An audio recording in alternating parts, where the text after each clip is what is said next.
Hi, this is Erica Dyer with Incoherent Ramblings of a Crazy Bitch and one of my only friends, Nick. Nick, we've known each other for what, a year and a half now, right? Yeah, a year and a half. And you're going to go to Scarefest. Yeah, year and a half. And this is episode 52. 52 Yes. Can you believe that shit? It's wild to think we met at Horror Hound last year. Mm-hmm. Yeah, because somebody had asked me, because they're like, oh, who's that Nick guy? And I'm like, some dude I fucking met at a horror festival. I really just needed a place to sit.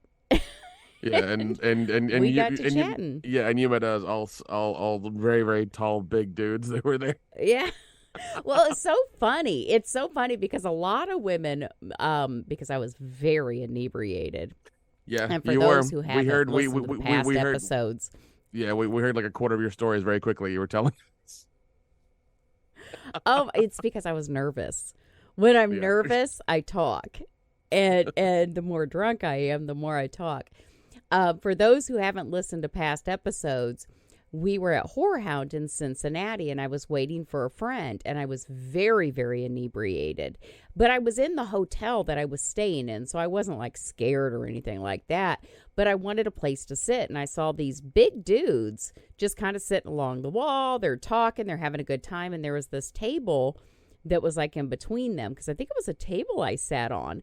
And I asked if I could sit there. And you guys were like, yeah, sure. So I sat there while I was waiting for Derek, and just kind of, we started chatting, and then he came along, and you guys loved him. Hell, he still talks to some of you guys. Yeah. And I never talked to him since he moved. And yeah, that's how we met. And now we're going to go to Scarefest together, because we haven't been to another festival since then. Love it. Yeah, it was very strange, but it definitely worked out. So I haven't talked to you for a couple sure. of weeks. Apologize for that. I actually did work last Monday, so I can't. I can't wait for it. It's gonna be fun. Yeah, it will. It will. Yeah, last Monday I needed to buckle down and actually do some work, and I did. Can't say I did any since then, but I did do work that Monday that we didn't record, but. No, Kathy and I are making all kinds of fucking plans. We got those VIP tickets, so we're going to go to that VIP party. Yeah, well, the VIP party, the first time Kathy and I went, it was an absolute fucking blast. But it was in 2021, so it was the first time they did it since COVID. Okay. But it was a blast. That's good. Last year when we went, it fucking sucked. Like, it legit sucked. We went in. There was nobody there. The food was okay. The food was decent, so we ate. But we went right back out to the bar area because more people were out there because they were doing the karaoke too. So this time I'm thinking, because they're selling additional tickets for the VIP party, probably because of what happened last year, that it will be more fun. Yeah, and you said you got them for like a really discounted rate as opposed to like buying the VIP pass and doing that whole thing. So it's a lot better. It's a lot better than doing that for sure. Yeah. Well, and like last year, so part of the VIP pass, you get like line skips to go get autographs or to get pictures and that. I don't use the line skips. I give them away. Yeah. You also are able to sit like in the front row or two of whenever there's panels. I usually don't go to the panels. The only thing I get with the VIP, I don't like to wait in line. So if there is something I want, I don't wait in line. And then the party. Yeah. Well, this year, Kathy's like, well, we never do that other shit. Why don't we just not get the VIP? And I kept telling her, I'm like, God, I feel like I'm missing out because I didn't get the VIP. And then this party thing came up. And yeah, it was only like $20. And then, of course, the fee or whatever that fucking Eventbrite charges. So. Yeah. Well, I mean, and I mean, I guess they were, so like you said, people had a bad taste in the mouth from last year and they were just like, we're not going to do it. And they just probably didn't want to go to the party. And now that they're cheaper, they're going to have more people coming in and it's going to be, hopefully it'll be good. I still can't believe that Danielle Harris and her girlfriend are going to charge $120 Oh my for their God, I live know. taping of their pod. If they're gonna I wear know. if they're gonna wear their lingerie outfits and do it, yeah, then that's kind of worth it. But even then, like, you know, And the thing is, I know I try to be kind. I know people that are going to that. I know people that have paid that to go watch because they've messaged me and been like, oh my God, I got tickets to go listen to this podcast. And I'm thinking, okay. I mean, it's not like you'll just get a watch or shit. Just rent a movie and you can watch them. I'm just, maybe they will wear lingerie. Who knows? They'll probably, I would think, do pictures with everybody. Maybe, hopefully, assuming. yeah, But then again, what I want to spend 120 on may not be something somebody else wants to spend 120 on. So I shouldn't judge, Yeah. No, I think the Thursday thing's gonna be a lot of fun with the whiskey tasting. That's fun. I'm always down for Oh my God, alcohol, yes. so that's good. Yeah, and I do have the weekend pass. I'm probably gonna spend most of my time in like watching the independent horror movies and getting drunk at the bar and stuff like that. That'll be what Yep. happens. Oh my Um, God, that's all Kathy and I usually do is sit there at Lex because we still meet everybody because they all end up at the bar. yeah, yeah, yeah, exactly. Yeah. Yeah, no, they do. So yeah, that'll be kind of the plan. But no, once again, I'm happy that you hit me up and saved me tons of money Good. giving me the previous Airbnb. So that's good. That's good. Good. I'm glad. I'm excited for it. I am excited for it. Hopefully my face is fucking healed before then. Can you believe that shit? So That's terrible. from that picture that I That's. I feel like it's one of those things where it's like I'm pissed off for you because you've gone to that place quite a bit and and it's one of those things where like they do that a lot and that shouldn't happen really, you know. Dude, $1,900 is how much Botox I got. $1,900. And the whole reason I got the Botox was because I'm going to LA this week and then Scarefest is next week. And I'm like, oh, I want to look so good. I legit look like somebody punched me in the fucking eye. As a matter of fact, Conrad said something to me tonight. He's like, what's wrong with your eye? I said, well, it's where I got Botox. He goes, they busted a blood vessel, didn't they? And I said, yeah, they did. He goes, is that permanent? I'm like, I sure hope not, because I don't know. Right now, it looks like shit. I look like I got a black eye. And it's like all really dark. And then, of course, it's yellow around it. Yeah, I look like somebody punched me in the fucking eye. Whole reason I got it. It's weird. I mean, once again, like I'm mad for you. They should have next week, but hey, I guess we'll have to. Yeah, they should I'll have to get by on my personality, I guess. Well, and this coming weekend, I fly out on Wednesday. I'm going to do that comedy boot camp thing, that comedy fantasy camp out in L.A. Oh, that reminds me. That's coming up too. I thought of another idea for a set you could probably do. Okay. What was it? It's it's kind of about dating nowadays, and like you could be like, oh, it's and I know both sides are complaining about about dating, women's standards are too high and men don't want it, men want to just want submissive women, so it's like we're both at an impasse. You can be like, well, dude, there's a really easy way to get women these days. Just try to enact their fantasies of getting kidnapped because they all listen to those murder podcasts at night. Oh God, yeah. Actually, some people really get into that. I'll tell you one book I never got into is that fucking one with God, who was it? Like Mr. Gray or whatever. Oh, Christian Grey. Oh yeah, I couldn't stand those fucking books. I actually bought them. Well, here's the funny thing. The woman who wrote them as Twilight fan fiction because it's the same character and the same dynamic. Oh, it's so stupid. I am sorry, but anybody that enjoys those books, I don't think very highly of you, and I'm going to tell you why. First of all, they're not very sensual.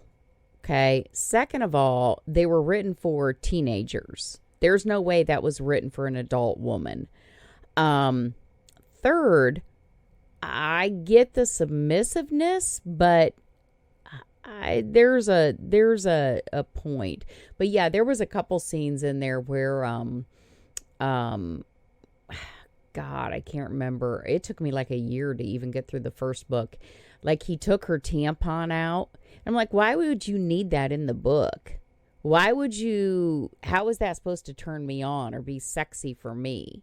You know, oh, and he pulled my tampon out with his teeth. That shit ain't sexy. That is disgusting. That shit is not. That is in the fucking first book. That shit is not sexy. It's funny you mention that because a friend of mine, when we were talking about, ladies and stuff one night, and he's at our friend's place and talking, and we're on the couch. He said he's really into that, and he's like, "Oh yeah, dude, I love fucking my girl when she's on her period." I'm like, "You are and I was like, "Dude, I was like, all right, man, whatever you're into." But in my mind, I'm like, "You are one disgusting motherfucker." Okay, maybe in the shower, but yeah, I agree. I actually had a friend whose boyfriend loved to go down on her when she was on her period. Oh, God. And I'm like, that's fucking disgusting. I would never let him do that. That is fucking gross. That is, God. I don't. That is. Yeah, that's too much. I'm sorry.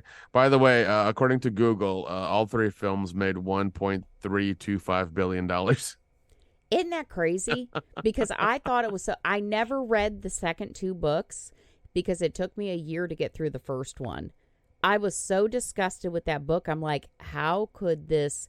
Now, there are sexy, sensual, even erotic and borderline sadistic books. I mean, if you want to read some sadistic shit, just read the Marquis de Sade, who is the creator of sadism and maximum. Okay, all right. It's funny you mentioned the Marquis de Sade. There's movies. There's a movie, a couple movies from I used to watch as a kid a lot, called Waxwork. Okay. Oh yeah. And the Marquis de Sade's in the first one. And, I think they released both movies on Blu-ray, and they had like a bunch of special features in them and everything. Like it was a really good like set. Mm-hmm. And so they had the guy who acts as the Marquis de Sade on there talking about his experience. Like he talked very professionally. He was really, you could tell, like he took the character seriously, and he was very good on set and things like that. Well, he told the story of like, he was still doing stuff in Hollywood around the time, and him and a friend went to a sex party, and apparently he got recognized, and everybody knew everybody, like all the women and all the dudes were talking about him, and they just kept looking at him. They're like, "Oh my God, that's the guy who was a Marquis de Sade in that movie." And so apparently everybody wanted to bang him at that fucking Hollywood sex party. Oh, that's hilarious. Yeah, and I was like, that's fucking hilarious. But did you know that I think both characters in that movie just hated acting with each other? Because the guy, I remember hearing interviews with the guy, because whenever he was talking about it after he'd done the third movie, he's like, yeah, every night I'd have to go home and take a shower before I went to go see my wife and my kids. It was just terrible. Yeah, so, it was terribly written. The movie was terrible, because that was another thing. Yeah, because the movie, they had no chemistry, and I thought, okay, so I'll watch the movie. I'll watch the movies. They gotta be better than the books. The second movie, I actually had to quit watching. And it was this scene where he is trying to seduce her in this, I think they're at a party, and they're back in this office, and he has, I think, anal beads or something. Oh yeah. And he's trying to bend her over the desk and put these anal beads in, and he's like, they're being all sensual, and she's like, "Are you going to put that in my butt? Oh, you're going to put that in my butt. Oh, I'm going to put this in your butt." And I'm like, what the fuck am I watching? That's stupid. That's like porno writing is what that is. That's porno writing. I like, first of all, you can't think of a better word than butt. Like, is this for 15-year-olds? I don't understand. But yeah, why it was stupid. It was stupid. It was a stupid book that made billions. It was stupid movies that made millions, and I never could finish them. There is a movie that is kind of like that. It's called Secretary from 2002 with Maggie Gyllenhaal. I've seen I I haven't seen previews, but I know what you're talking about. Yeah. Yeah, because the movie starts I've with never her. watched The it. movie starts with her this thing around her neck where her arms are kind of like barred, like a little bit like away from her neck a little bit. I forget what the device is called. I'm running into that scene, so I couldn't tell you. Um, and she's making coffee, and it's like the most awkward coffee she's making, and it's like it's a hilarious way to like introduce the character. But the description is Lee Holloway, a young woman with a history of severe emotional problems, is released into the care of her overbearing parents following a stay at a mental institution. She finds work as a secretary for a rigid and demanding attorney, E. Edward Gray. That's funny. And starts dating the kind but dull Peter. However, Lee soon realizes she's turned on by Gray's stern demeanor and begins a sadomasochistic relationship with him. All right. Yeah. But yeah, Maggie Gyllenhaal is actually a good actress, and I think I think it's a better representation of that, and probably a better movie altogether. Yeah, I thought it was very poorly written. I didn't think it was sexy at all. I didn't think it was a turn on at all. I just legit was like, oh, this is stupid. Read like it was written for a 15-year-old. Well, I mean, I think the woman who made the book made it for like, that line in Kroger's where they have like those books there. That's what she made it for. Housewives that have never been touched properly, I guess. Or haven't been touched in a while. Yeah. And that would make sense if I think about it that way. But me being me, like once I got to the part where he was having her sign the sex contract, I'm like, fuck that shit. I wouldn't sign that shit. He'd be signing my contract. It just wasn't my kind of book. Yeah. These days you almost damn near need a contract, to do that. True. You have to have your lawyer present in the bedroom and make sure everybody's not too drunk, and they can sign the contract and not be under duress, and it's all nice and legal. Yep. Yeah, get that shit cleared ahead of time, man. Yeah. Yeah, it's rough out there. Yeah, I bet. Do I sound funny at all?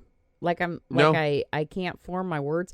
So not only did I get the Botox in my forehead, between my eyebrows, my crow's feet, which is where I got the bruise at, under my arms, but I also got the lip flip.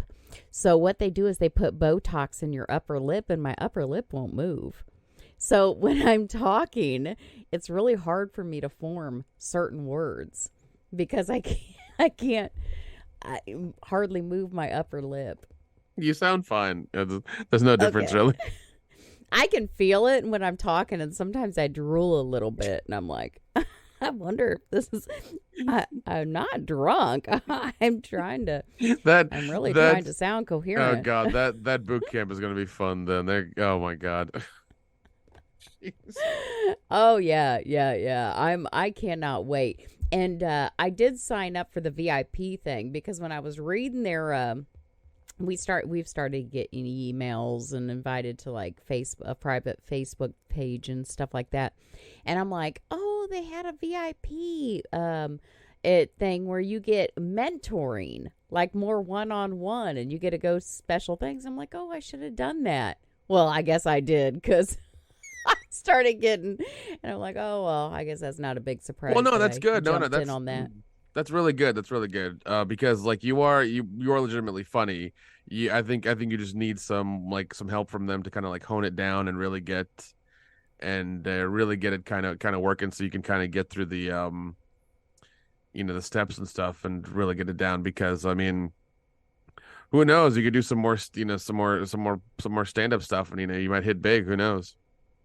Well, and it's so funny that you said that because I even told Kathy tonight and somebody else too, another friend of mine, I said, I just kind of feel like maybe I wasted my money because this shit was expensive. Yeah. Not only was this expensive, but my hotel is downtown Hollywood. Shit, I'm like a block away from the Scientology Center. Yeah, be careful.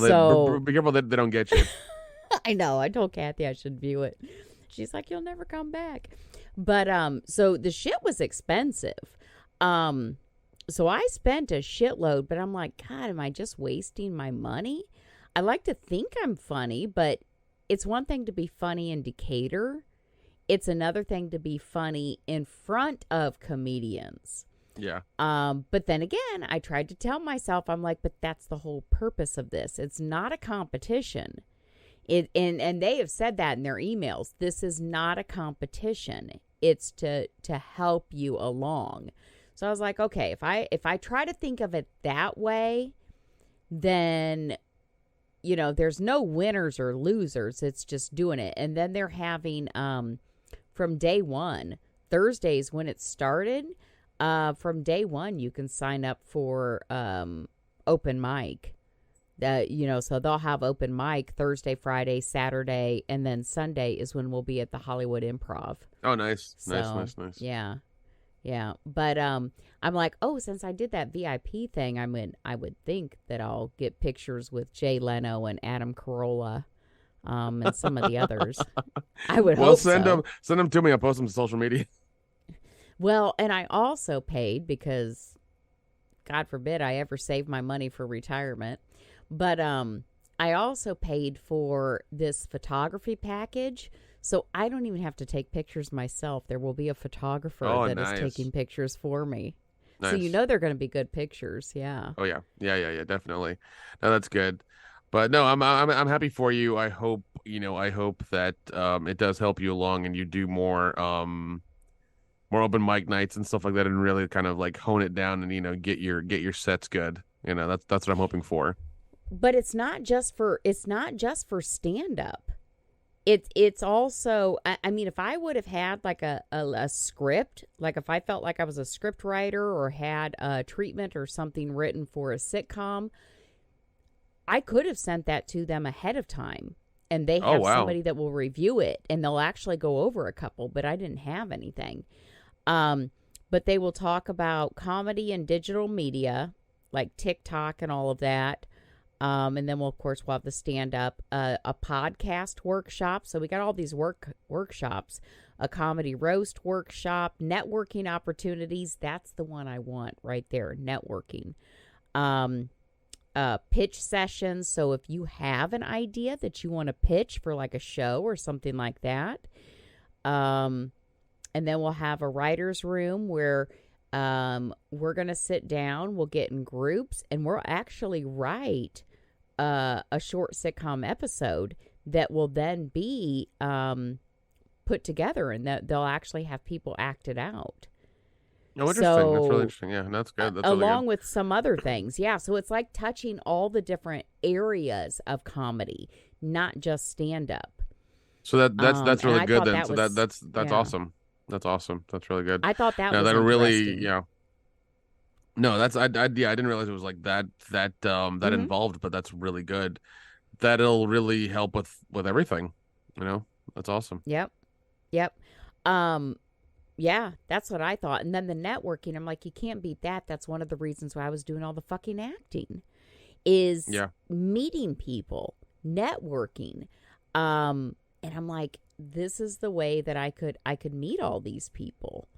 Will anything come of it? Maybe not. Yeah, I mean, even if you get a bunch of new Facebook friends from out west, I mean, it's at least something. Yeah, that was my thing. I'm like, well, maybe I'll just say I did it. Yeah. So shout out to Anson for pointing it out to me. I know he listens to the podcast. I'm very, very nervous about it, but I am going to do it. And that's another thing that I'm looking forward to, because it doesn't always come across, because we do this podcast and people that know me in person know if you got me out and I'm drinking with friends, I sound like I'm the most confident person in the world. I'm very insecure. I am extremely insecure. And that's oftentimes why I get loud and why I say some of the shit I do, because like a lot of people, a lot of comedians in that, the more insecure they are, or the more depressed they are, or the more that they have going on in life, they're funnier. So I need to build up that security. Yeah, it's really sad, but it's also very true. I mean, look at Robin Williams. Yeah. I heard a story from one of the kids. He has, I think it's like the three brothers or whatever that were on Disney, like they have their own podcast, and one of them who was in Mrs. Doubtfire was talking about it, where he was on set with Robin Williams, and he was on, and I think as a kid he didn't understand what was going on, and he wanted to go see him in his dressing room, and luckily Robin Williams didn't yell at him; he just kind of explained what was going on, where he told the kid, he's like, listen. Even though it's been so many years since I've done, cocaine or whatever like that, it's racked my brain. And that's why the highs are really high and the lows are really low. And, when I'm alone in this room, it sucks. When I'm alone, in the trailer, it sucks because, that's the way it is. And so, he got to kind of explain to the kid very nice. And I'm glad he didn't yell at him or wasn't asked him or anything. That's really good. That speaks to Robin Williams and his character and stuff. So that's nice. Yeah. But yeah. Yeah, I mean, I think the only comedian that I really like that's actually, well, a few of them have, but one I remember recently that, kind of did it for a long time and just kind of went out, without drugs, alcohol, was George Carlin. I He loved him. Yeah, he did it since I think the 70s maybe. Yeah. And real smart guy, goddamn smart. Oh my God, amazing. And I remember seeing his last comedy special, and he was very old, but I think he died a little bit after that. But yeah, he went on his own terms, Yeah. Yeah, he was a funny guy. Yeah, I think about those guys, but it's true. And actually, if you get my family together, me and especially my one brother and my sister, my other brother is funny too, but if you get it, especially the three of us together, it's like the more tragedy that's going on in the family, the funnier we are. My God, we are a funny group because that's what we do. We don't cry. Crying causes wrinkles. We laugh. Everything is fucking funny. Oh, that's the motto on your family crest. Crying causes wrinkles. Crying causes wrinkles, and it doesn't change shit. It doesn't change shit except give you a headache and make you look like shit. But yeah, true. We are fucking funny. We get to just building each other up and laughing so goddamn hard. It's so fucking funny. And I know it's because every single one of us is hiding some kind of pain, but yeah. But yeah, so I'm looking forward to that, honing my comedy skills. Like I've said, way back when, we're talking way back when, 30 years or more, I always wanted to be an actress and I wanted to be a comedian. And I always thought I'd be a writer. I thought I would write books. I thought I would write novels. I used to write poetry. All through high school, I was part of the literary magazine. And then I went to college, flunked out because I was always too drunk to go, and ended up having kids. So now I'm going to try it again. Yeah. We'll see. Well, I think once you go through it and maybe you get they help you refine at least a couple of sets, I think, definitely do a couple of open mic nights and see how it goes. Yeah. I just need to build up my confidence. That's all it is. Yeah, because getting on stage ain't a fucking joke. Those guys who can do it, especially there's one guy that's I've watched the last 2 or 3 years really come up as Andrew Schultz. He's really come up, but I think he's doing his giant tour now where he's like in an arena, like damn near a football arena of like tens of thousands of people. It's like you have to make that many people understand what you're saying and make them laugh. Like that's crazy. Yeah, that's great. Yeah, and he's doing it. It has to be unique. It has to be funny. And not just tearing people down or shit like that. But yeah, it has to be funny. It's a talent. The comedians that are out there, it's a real talent. Oh no, I love their stuff. I always want to know. I always want to know what the process is because I'm always interested to realize how does a joke come together? Do you write it down? Do you keep shopping it out? Do you how do you hone it till you get to the where it's just very good? I would just love to talk to those guys about that. Not do it or participate in it. Just wondering what the process is, kind of thing. Yeah. Yep. Well, luckily, I'm the type of person, I don't write jokes. I just talk about fucking life. Yeah. That's the type of comedian I am. It's a situational comedy. Mm-hmm. I just talk about what is really going on and find humor in that. I'm not one of those that can write a joke. And you're also and make it funny. And you're also not a female comic who's always like, men are trash, and I'm talking, and I'm on my period. I'm on my period right now.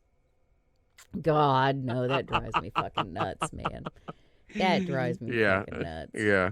It's just like... Which one was it? You just sent me some... I don't remember if it was through Facebook or... I don't know. I send you so much stuff through everything. It's terrible. We hop around Facebook Messenger, text messaging, and like Instagram through all kinds of stuff that's just like we keep hopping through it. It's terrible. I know, but there was one I was like, oh, hell no. Oh, I think... Oh, no. I think it may have been the one about Bumble. Hold on. I think I'll play the audio. I'll play the audio because I have it. Because okay. even I will. Yeah, I have it in our messages here. Hold on, give me 1 second. Let me pull it up. God, it's really far back. Okay, hold on. Turn up the audio on my phone. Okay. And Bumble has speed dating every week where you're matched with a stranger for 3 minutes and you only have 3 minutes to talk. And it's kind of like a blind date. And oh my gosh, the amount of time it takes men to send one message just blows my mind. This guy took 28 seconds of his 3 minutes to send, "Hi, nice to meet you." Couldn't have that generic opener copied, ready to go. Took this guy about 45 seconds to write his name, "Nice to meet you," and "Where are you located?" Again, you couldn't just have that copied, ready to paste. You had to spend 1/3 of the time that we had together to write that. It takes almost every man 30 seconds to just write this generic hi introduction. I think they would just have it copied and ready to go. Don't even get me started on the guys who take 20 seconds to send weird gifs. I would love psychologists to do a study on what this says about a man. He could pick any greeting or icebreaker in the world, and he sends a gnome waving. I'm fascinated. It's so abstract, so bold. And he's faster than the other guys, so I think this is the winner. I think this is my husband. I'll take him. Bumble has speed. yeah, that fucking woman. Yes, that was fucking her. That just irritated me so fucking bad. Oh my God.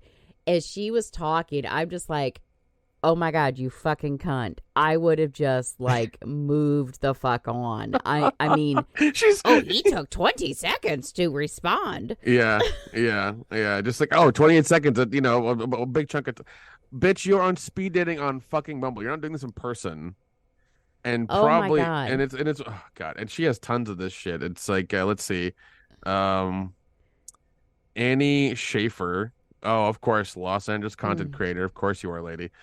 Confident, funny girl content, brand owner. I don't know what brand you have. CPA content creator. God damn. Do you have an OnlyFans link in your fucking bio? Let's see. Do you?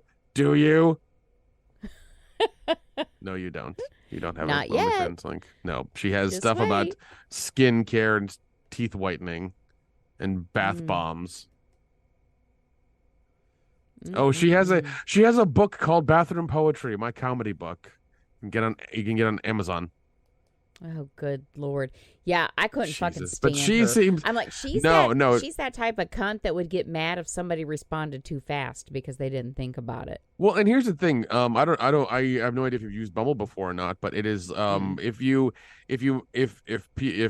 guy and a girl match, the girl has 24 hours to message the guy. That's the appeal of the app, is like the women have the power. And it's funny because like I always hear women complain. It's like, all I get from whenever text message a guy is hi, hello, how are you? Bitch, I swear to God, you all have Bumble and you have the power now, and you do the exact same bullshit. Exact same bullshit. It's like you don't come up with any, like, I've never seen any woman I've matched with has never come up with anything like smart or witty or shit or anything like that. Never. God. So it's like, hi, how are you? Or are you? What do you do? This, that, and the other. Like it's the same shit. Yep. But yeah, I mean, once again, like, she was getting mad at Bumble speed dating. Like, if it's not working out, maybe don't do Bumble speed dating. Because they're taking 23 seconds to respond to her or to say hello. Maybe bitch? maybe they're reading your profile to make sure you're not a fucking psycho or you don't look crazy. Well, they should have read it better. Yeah, well, she looks like she's almost like in her late 30s, and her eggs are drying up anyway, so she's probably desperate. Yeah. And I don't see a dude in any of her videos, so I assume that she's single. Obviously, Oh, I'm gonna assume she's single. yeah, yeah, and also being in California, probably that's a safe bet. Yeah, exactly. Which is why I got the Botox, so I'd be pretty next week or this week. But yeah, no, I'm gonna assume she's single too. Yeah, it was just God, it was just terrible. Yeah, that was just fucking ridiculous. When I was listening to her, I'm like, what the fuck is this bitch talking about? Yeah, that was ridiculous. Nope. And then, oh my God, so I had to pull up Facebook because I wanted to talk about this one. So that one message I sent you where woman reveals she had to clean boyfriend's manhood every week to clear like 20 years of buildup. Oh. Did you even watch that one? No, I just looked at the headline and I was like, this is gross. This is super gross. Okay, so to put it in perspective, this guy was not circumcised. And if a man is not circumcised, what you have to do is you have to pull the skin all the way down on the shaft of their penis and then clean around the head, oftentimes with a Q-tip or with, a washcloth, a warm washcloth. But you have to make sure you pull the skin down. You can't just get in the shower. You can't just wash the outside, because what will happen is it will build up these skin cells. It will get infected, and around the shaft of the penis, but under the foreskin, you will get infections. You will get buildup and things like that. So basically what she was saying was she had to work through pulling his foreskin down and slowly but surely cleaning this buildup that had happened. Now, the reason I know this is because my older son is not circumcised. So when he was born, he doesn't listen to this podcast, but I got another story about my younger son in a moment here. But my older son, when he was born, he is hypospadias. And for those that don't know what that is, when a man's penis is formed, the urethra is usually on the tip. The opening is on the tip. But somebody that is hypospadias, the tip does not fully form. So what happens is that opening, that hole, is oftentimes either on the top of the penis or on the bottom of the penis. So if you think about it, like if you look at your finger and you can touch the tip, that's where the hole usually is, at the tip of your finger. But some babies, it's developed and it's on the bottom. So like you pee and it comes out the bottom of the penis instead of the tip of the penis. So his father was like that too, and his father also had to have a couple surgeries to correct it. So when my older son was born, his foreskin, there was nothing on the bottom. It was like a purely flat on the bottom of his penis. He had like this big pile of foreskin on the top.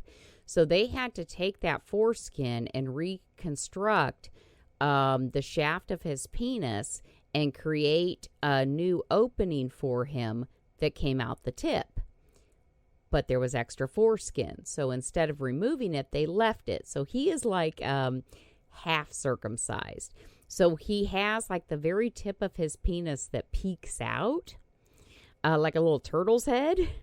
But then he has the rest of it is foreskin. And when I've never seen it myself, except when he was a baby. But when his penis gets hard, of course, the foreskin's taken care of. But when he was a baby, I didn't know.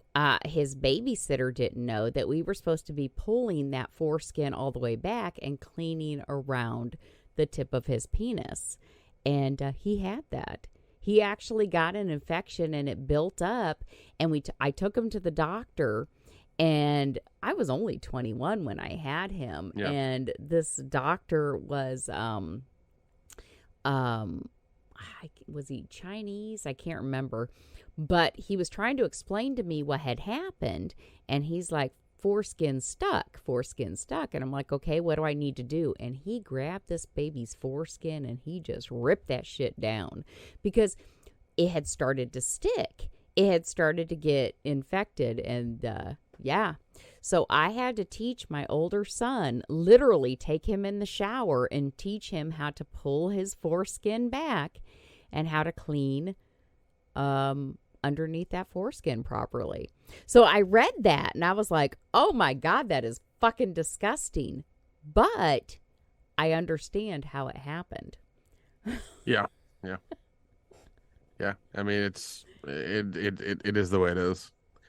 It is because most people now are like, oh, everybody gets circumcised, but some people aren't. Some men are not. Yeah, circumcised. it's one of those things where it's becoming more. It's not happening as often because some people see it as like you're mutilating the child, before they have a choice about it and things like that. Mm-hmm. And some people are just saying, there's no actual reason to do it.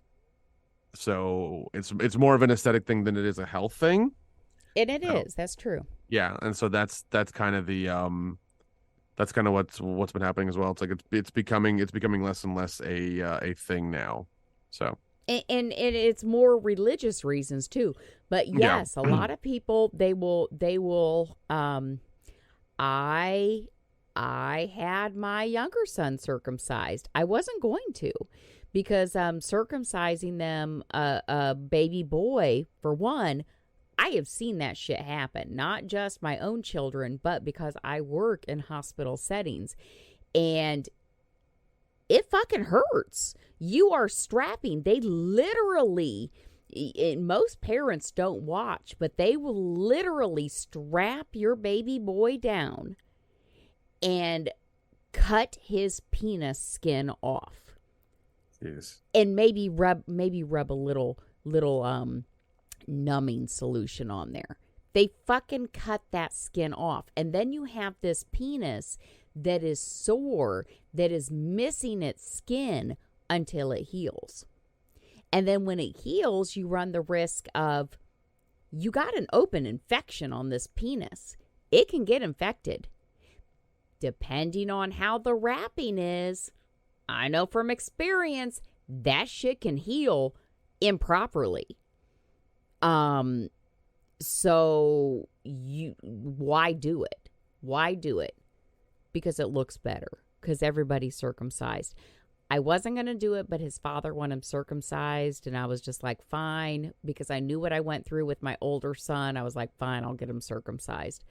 There's really no need for it. As long as you clean it properly, there is no need for it. Yeah. It also desensitizes the penis. If you think your penis is sensitive now, if you were never circumcised, which I'm assuming you are, if you were never circumcised, it would be 1,000 times more sensitive. Yeah.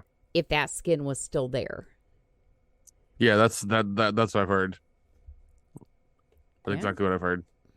Yep. It's the truth. It's the truth. It is. So, yeah, I read that and I was like, oh my God, and I was like, yeah, but I could see how it happened. If nobody taught that boy how to properly clean his penis and he went out and moved on his own, because a lot of people, oh, I'm not going to teach my 5-year-old or my 6-year-old how to clean their penis. And and here's me assuming this. If he may have been raised by a single mother who wasn't like you and didn't think about it and didn't go through that.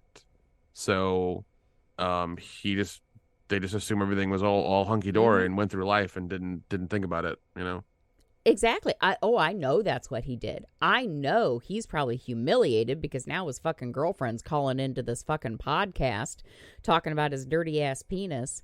But, yeah, he was just never taught. And he never knew that it wasn't being cleaned properly. Yeah. Yeah. I know that's what it was. Mm. I know that's what it was. Yeah. Yeah, Yeah, because I mean, but yeah, it's just one of those things. Like if we're not taught, what's at a young age how to take care of ourselves, it just usually won't happen, and then we'd have to get like we'll learn it from a friend or something like that. It's like, oh man, are you not doing this? No, it's like you should this and the other. It's for health reasons. Like, oh shit, I didn't know that. So yeah. yeah, it's a whole thing. Yeah, actually, because another thing, I got in a conversation with my one son where they were talking with one of their friends, and I don't know why they talk about some of the shit they do, but they were talking about wiping after shitting. And their one friend always wiped back to front. Like they would reach through Oh, that's weird. the front of their that's legs. Weird.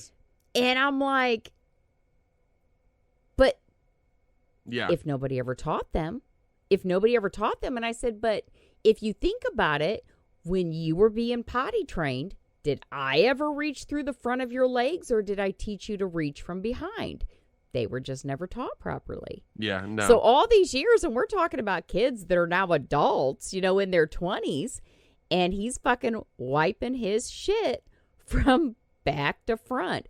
And when we're talking a man, we're talking hair, we're talking the bottom of their balls. Yeah. We're talking...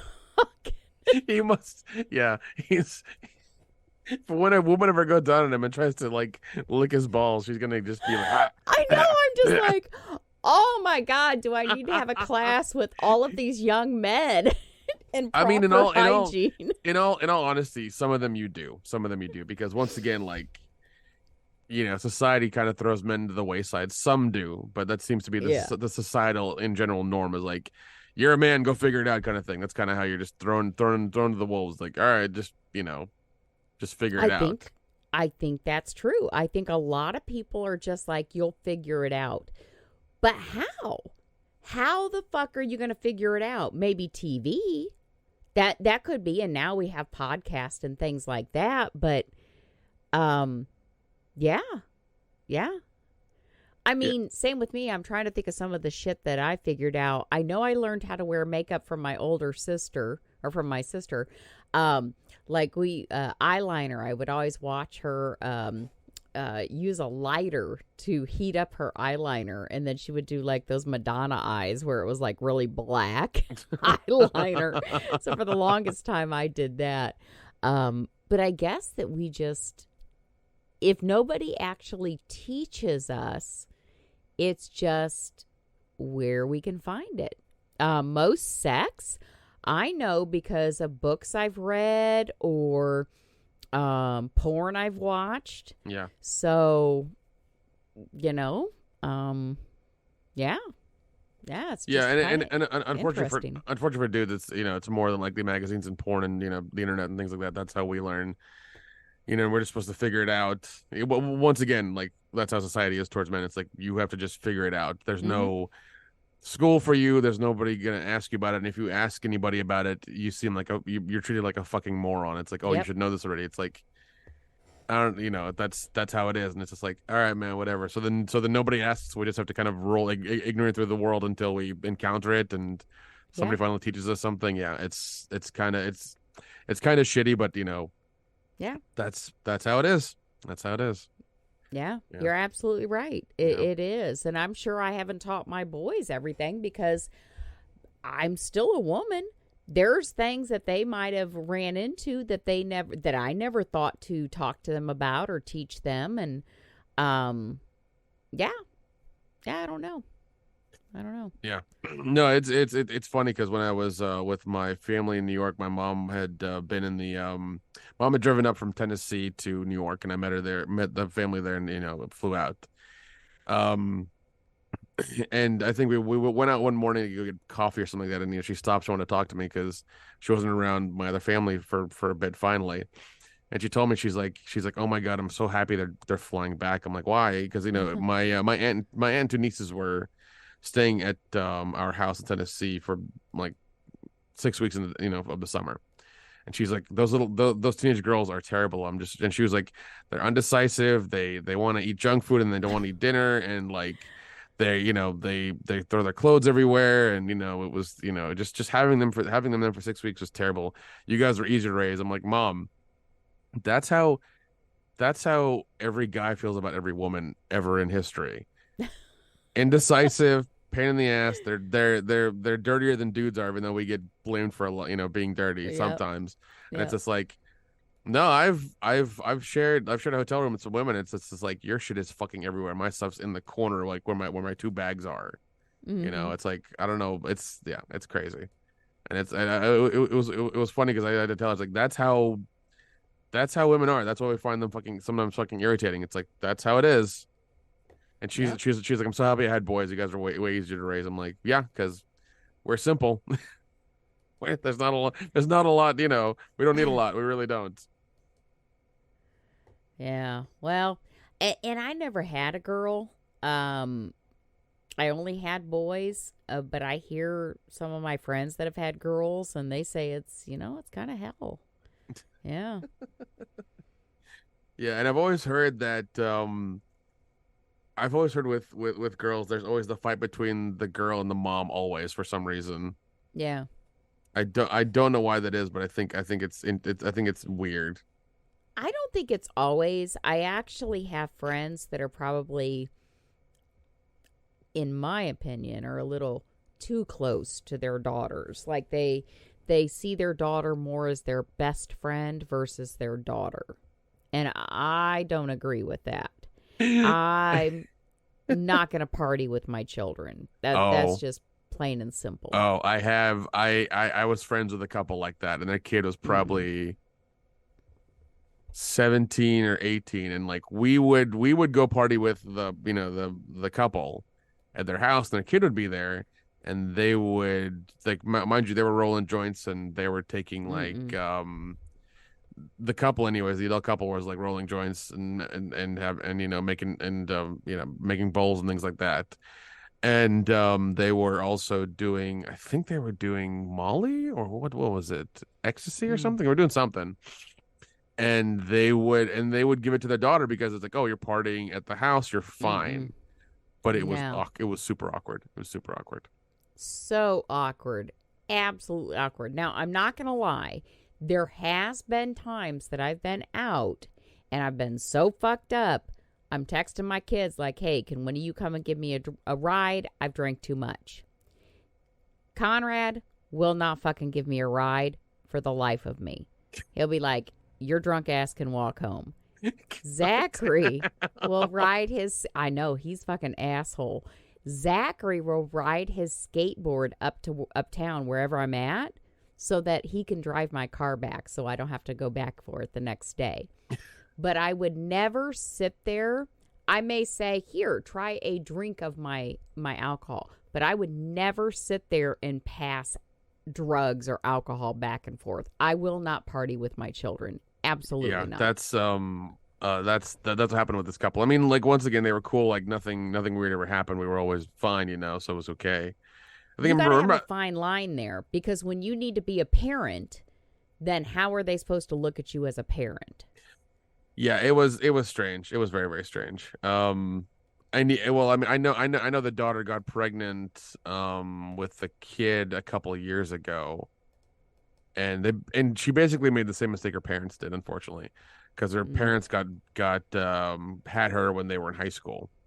Oh. You know, Well, and and that and that mind you, probably explains their maturity level with partying with their kid. yeah, and mind you, the husband is super smart. Like, he works for, like, I'm sure. he does stuff for the Nuclear Regulatory Commission, like things like that. He does that Jesus. stuff. He does that stuff. He travels everywhere and does that kind of work. And but he parties hard on the weekend, man. Like, when I was living in Tennessee, I would be at their house probably once a month, and we'd just get kind of we'd have really good food because they would grill, and then we'd get blitzed and just get fucking crazy, crazy high, crazy drunk, whatever.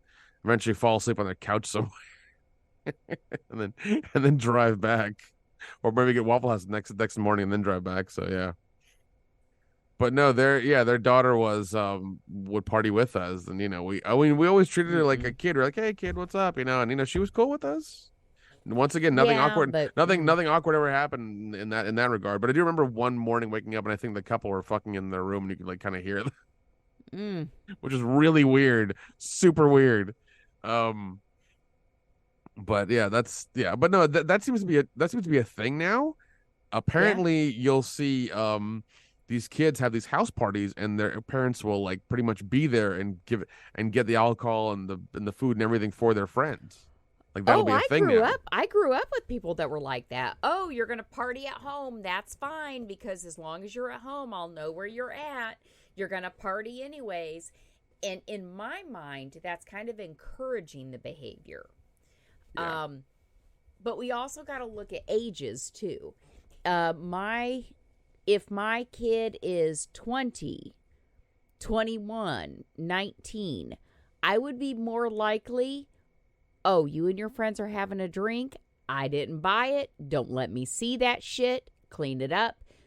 What I don't know, I don't know. I don't encourage it.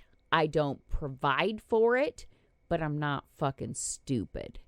But I'm certainly not going to be like, oh, you got friends over? Oh, let me go buy some alcohol for you. Hey, I'm here to party. Yeah, no. Well, no. that's the way this couple in Tennessee was. Yeah, and they would do sometimes they I think some even when we were sitting there partying with them, I think sometimes they took it a little too far. Even for me, I was like, yo. Yeah, no. I remember very distinctly one time we had invited a lot of our friends over for like I think a Christmas thing or a New Year's thing or Fourth of July thing, whatever. And so the wife and then some other girls that were like my age stripped down and got on the trampoline and bounced around naked for a good 30 minutes. Oh my God. No. Yeah. And then ran to the jacuzzi and I'm just like, okay. No. And then here, you guys being adult friends that are there, and you have these younger, maybe even legal, young ladies running around naked. I mean, how's that supposed to be appropriate? Yeah, and then you have their kid also who's also there partying with us. No. That would make me so uncomfortable. I'd fucking leave. I would have left. No. Nope. That is just not my thing.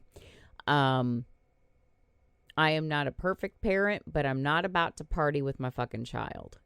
Nothing against people that do, especially if your child is of legal age. That is your choice and your decision.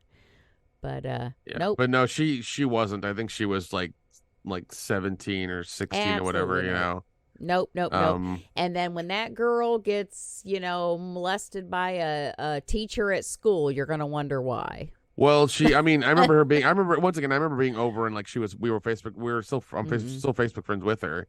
And before she, had this kid, she probably dated like 5 or 6 people through her high school beforehand, honestly. No. Because every time I party, like even throughout the year, there would be a different boyfriend over. No. Nope. And I've had friends that have done that, go driving around and be like, oh, my 15-year-old was getting over a breakup and we just went out and was driving around smoking joints. Really? With your 15-year-old and it's not even legal in this state? Okay, well, enjoy that child. No, there's a difference between having a good relationship with your child but still being a parent. There is. You can't party. And I've actually had to jump on Conrad's dad's ass about that shit because his dad is a fucking dick when it comes to women. He wasn't with me. I mean, he was an asshole with me, but he is very much, he thinks nothing of talking to Conrad about his sex life, about who he's screwing, if he's, whatever he's doing. And I've had to tell him more than once, that is your son, not your friend. He doesn't give a shit who you're fucking. Knock it off. Yeah. It's like, oh my God. I think he just doesn't know how to relate to him. So he's like, hey, buddy, guess what happened? No. That shit's not for me. Yeah, either if the mother or the father do it to their kid, it's still weird regardless. Yeah, it's a weird thing to treat your kid like a friend and that whole thing. It's just odd. I'm not a fan of that. It's like, oh, you're my kid, you're under my roof, my rules. If you don't want to get a job, when you're of legal age, Yeah. get a job and get the fuck out or go to college or something, but until then, like, you know, this is how it's Well, gonna be. and my thing is, like I said, how are you supposed to parent this kid if you're breaking the law with them? If you're acting like a party animal with them, and then suddenly something happens and you're like, oh, well, you shouldn't have done that. Yeah, exactly. But then again, like, yeah, because you've influenced them to basically do that thing, to go out and party because you've partied with them and they think it's okay, it's cool, it's fine, whatever. Yeah. And they have that influence then. Yeah, that's just has never been my thing. But I've known more people, especially because I'm in a small, community, and we're in a rural community where, it's not unusual for parents to be like, telling their kid, "Oh, can you go grab me a beer?" And the kid like drinking part of the beer before they give it to him. I think we've all done that. Beer tastes like shit. I'm like, Yeah. When you're a kid, your first drinking beer tastes like ass. oh, it does. It's terrible. Yeah, and It's then terrible. when you get older and you need it because it's a hard day, you kind of forego that and you're just like, it's fine, I'll take it. It's okay. Yep. And it's cheap, It's You true. get It's cheap. beer cheap, yeah. Whatever you do, don't go to Universal and buy beer. Jesus Christ. Was Oh it bad? God. Yeah, I think it was. Let's see. I know how much we paid for it. Let's see if I can remember this. It was $14 for like a tall boy of beer. And this is Jesus. this is at the Simpsons section of Universal Orlando, Florida, where you're going to quote unquote Moe's Diner. And yeah, and once again, it's a fucking theme park. Everything's expensive, so we kind of anticipated that. The worst thing is that we pre-gamed with like Fireball, but there wasn't enough alcohol in there to get us drunk. Like we sweated out as soon as we were like walking to the park. Oh God. Yeah, we should have like put a patch like in between our thighs or something, and like gone to security that way or whatever. Because like that would have been the smart thing to do. Because it's everything's expensive in the park, so that's how it is. Yeah, but no, jeez, yeah. That is one good thing about Halloween Horror Nights. There are little to no kids there for that because it's such an extreme horror event that they couldn't handle it. Go fuck off at Disney World for their their kind of like Halloween-esque stuff that they do. It was whatever. Yeah, no, I don't want a bunch of little kids around. So no, it was funny. When we were walking to the cigar bar, some girl stopped Jeff, and I thought he was going to try to hook up with her, and I was gonna bang the kind of frumpy friend. It was gonna see what was happening, but apparently she wanted to talk to him about Jesus. Oh God. Okay. Because I was like, "What's happening?" Nice. And then and we're about to cross the street, and like he's real far back, and he's talking to her on the sidewalk over there, and like I walk over to him. I was like, "What's happening?" And then he's standing there talking to her, and like they wave by, and he comes towards me, and he gives me this like wide-eyed look, and like he's like, "Yo, dude," he's like, "Yo, dude, I guess I'm gonna tell you," kind of look. And he tells me, it's like, "Yeah." I was like, "Yeah, did you get the number? We meet them later." He's like, "No, she wanted to talk to me about Jesus." I'm like, "Okay." Oh God, I'm dying. Okay. I guess we're not. I guess we're not banging weirdos tonight. We're just gonna smoke and drink at the bar. Okay, that's still a win. Still a win. Oh God, I wanted to save his soul. Okay. And mind you, that's the first time it happened when we went to go to this place called Daybreak Diner, also in Orlando. This old lady who's like 79 is like, what's your relationship like with Jesus Christ, young boy? And she didn't peg him. She didn't peg me. She pegged him before that thing because like I'm sure she looked at me. She's like, he's probably Muslim or whatever. I'm not gonna talk to him. Yeah. By the way, the place had amazing food. It's just like there was a lot of like geriatrics there, like a lot of them. A lot of wheelchairs. That's Wonderful, Florida, right? wonderful people, wonderful food though. I will say that it is very good. But we walked out and he's like, "God damn it, it's the second time this trip." I'm like, "Well, hopefully we'll go for the trifecta, man. Hopefully you'll find a third." Maybe he'll get saved before the end of the trip. Yeah, you get your card punched 3 times. Maybe that's a straight ticket to heaven, man. God. You should ask him, does he look like a hellion or what? Why is No, everybody he's- trying to save him? I Jesus. don't know, man. I don't know. I know he Oh, went. that's funny. Yeah, he went. I mean, he went through. You know, they had a shitty relationship. You know, that he got out of recently. So I don't know. Whatever. Oh, that's funny. That is funny. You know, it was just funny. Yeah, but no, like, you know, we're about single dudes. We weren't about like he just got out of a relationship and like I don't care. So we were just kind of like hanging out, having a good time, man. There wasn't any purpose to us. Like, you know, it's like, oh, we're gonna go pick up chicks. Like, if it happened, it happened. If it didn't, you know, didn't care. We're just trying to go just and have a good time. yeah, just gonna have a good time, man. Yeah, yeah, Oh, that is good. That is good. yeah. It was fun. But no, You yeah, should see if he wants to go to Scarefest. I got a think. couch in that Well, no, room no, that no, you no, no. have. He's going to Vegas that weekend because that's Oh. no. He's going to no. He's going to be either in Michigan or Vegas that weekend. I forget. He's going to be somewhere. He's traveling a lot this month. That's why. Because I asked him about it, he's like, "Oh, I already got plans." I'm like, "All right, no problem, no problem." Oh, okay. Yeah. But yeah, it was just hilarious, man. Because like the girls kind of like just approached him and kind of just talked to him for a minute. I was just like, "What? Set it up, Jeff. Set it up so we can knock him down." No. God, No. No. He looks like he needs saved. He looks like a sinner. That's what you need to tell him. He looked like a sinner. Oh my God. Yeah, she is. I hope we get tables and stuff for Horror Hound Cincinnati this time, since we're, you know, we did Indianapolis and they have our emails and stuff. Hopefully they don't pull that shit again and we can Oh, I hope so too. Yeah. And do Cincinnati and not have a problem, because yeah, that was terrible. Well, and like you said, Indianapolis wasn't that busy, right? No, actually, we went to. It was funny because the way that like everything worked out this weekend, there was a convention happening in Tampa because we had to drive from Orlando to Tampa to get to our flight because we were flying out of Tampa International, because there's no way we were flying into Orlando International. No fucking way, because the families, the kids, and all that bullshit. No fucking way, not doing it.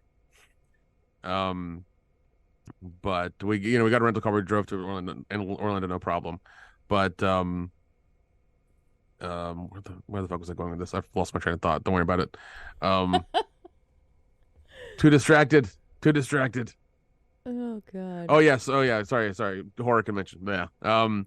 The plan was to get up, leave the hotel at like 11 in Orlando, get breakfast, and drive to Tampa to this horror convention called Spookala. Spookala. That's what it was.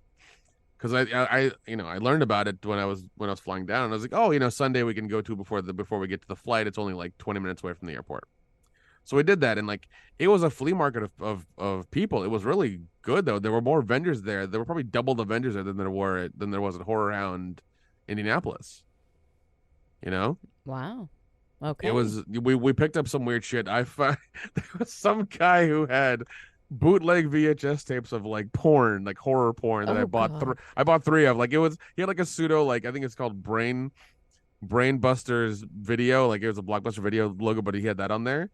And so he put out like he had one that was like, I think it was like the Evil Dead porno. It was like something of the other. And I was like I saw 2 of them. I was like, do you have a third one? He's like, yeah, I got a third one. I was like, all right, how much? I was like, if I buy all 3, what deal are you gonna give me? He gave me a deal. And like, so I have 3 VHS tapes of like parody horror porn in my possession. Oh my God, that is fucking hilarious. And like on his little board he had like pins that he was just taking. He had just on there for decoration.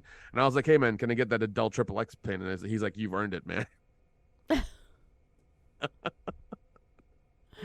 So yeah. Oh God. Yeah, we also saw a friend of mine called Sean Donahue. He's done like Death Scored Service and Swamp Woman. I'm sure you've seen his stuff on Facebook. I think so. Yeah. He made that sounds familiar. Yeah, he made a movie called Naked Cannibal Campers, and oh, nice. Yeah. It's basically just like 4 women naked, just killing dudes in a park. That's all, or in a camp. That's all it is. It's and they're covered in blood the whole time. Like it's a wonderful movie, but it's not like it's not like riveting or anything. It's just like naked chicks writhing in blood and killing dudes for like 90 minutes. That's all it is. Love it. Yeah. Wow, it's good stuff, awesome. Man. It's good stuff. But yeah, and like it was weird to see because of being in Indianapolis, yeah, just seeing all the vendors, man. But like it was a lot of handmade stuff, a lot of people selling toys that they had bought and just trying to get rid of stuff and things like that. But everybody was nice and we had a good time, so it was good. Good. Yeah. Good. Yeah, we bought some stuff, got some cards because there's some things we wanted to buy, but we couldn't fit in our fucking carry-on bags. So we got cards Yeah, and God things. forbid you check a bag because you may not get it back. Well, I mean, like, oh god. Well, I mean, the good thing is that we could we both had tickets where we could check a free bag because we were flying with Delta, so we could theoretically check a bag. The only problem is we'd have to like go to Walmart or somewhere like sold luggage, throw everything in there, repack it, and then rush to the airport. Oh, gotcha. Kathy did that once when we were in Miami. Oh she bought so much shit she had to go buy a bag. Oh my god. Yeah, no, I did end up buying like whenever we stopped. I did buy some stuff in Universal for myself and my brother and his wife while I was there, and that stuff is never cheap. So, but it's one of those things where it was super cool stuff, and it's just going to be there for that time, and they may not go down there during that time. So, Yeah. Plus, I didn't buy it for everybody. Like I was going to buy something for Mom if she wanted it because she loves horror stuff. And if she said, "Oh, give me a shirt or whatever," I'd definitely get her one, no questions asked. But she was like, "Oh, it's fine, it's okay," because I got her one last year, so she's good. Yeah. Nice. But yeah, fun weekend. I told them we definitely need to plan it a little bit early, a little bit better, so it's not like, this expensive next time. Yeah. Yeah, because we got everything last minute, and it was, Oh, one thing. Oh God, I got to talk about this. This thing blew my mind. They were like, I was like, I got once again, I was in the airport and I got in line for budget to get the car. I reserved a car. And for some reason, there were people who were probably like a little bit younger than my grandmother's age, like in their 70s, like early 70s, maybe 80s, maybe even like in their late 60s, who for some reason got in line and just thought that cars were available if you got in line and went through the budget and asked them. And they just didn't pre-book one. Oh. Like they just thought if they landed and went to one of the car places, they'll just find a car. Oh, that's sad. And it's like, do you not know? Like there's been a shortage of rental cars for a while now. They may not. I mean, obviously they didn't realize it.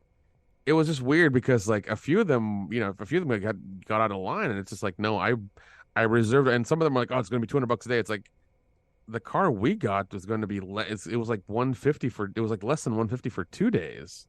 Yeah, because we got one hell of a deal, and I was like, man, that's terrible. But like, what are you doing? Yeah, you pre-booked your flight and your hotel. You didn't get a car. What's wrong with you? It was so strange. It was the weirdest thing. Well, if they never rented a car before. Yeah, I do it through my credit card, so I get because they always say, like, oh, if we get a car through us, it's like 5 times the points. I'm like, all right, fine. Yeah, it's okay. Might as well. Yeah, might as well. So I'm still using the discount code that for a hospital I worked at like a couple of years ago. When I booked through what is it? National. Yeah, national.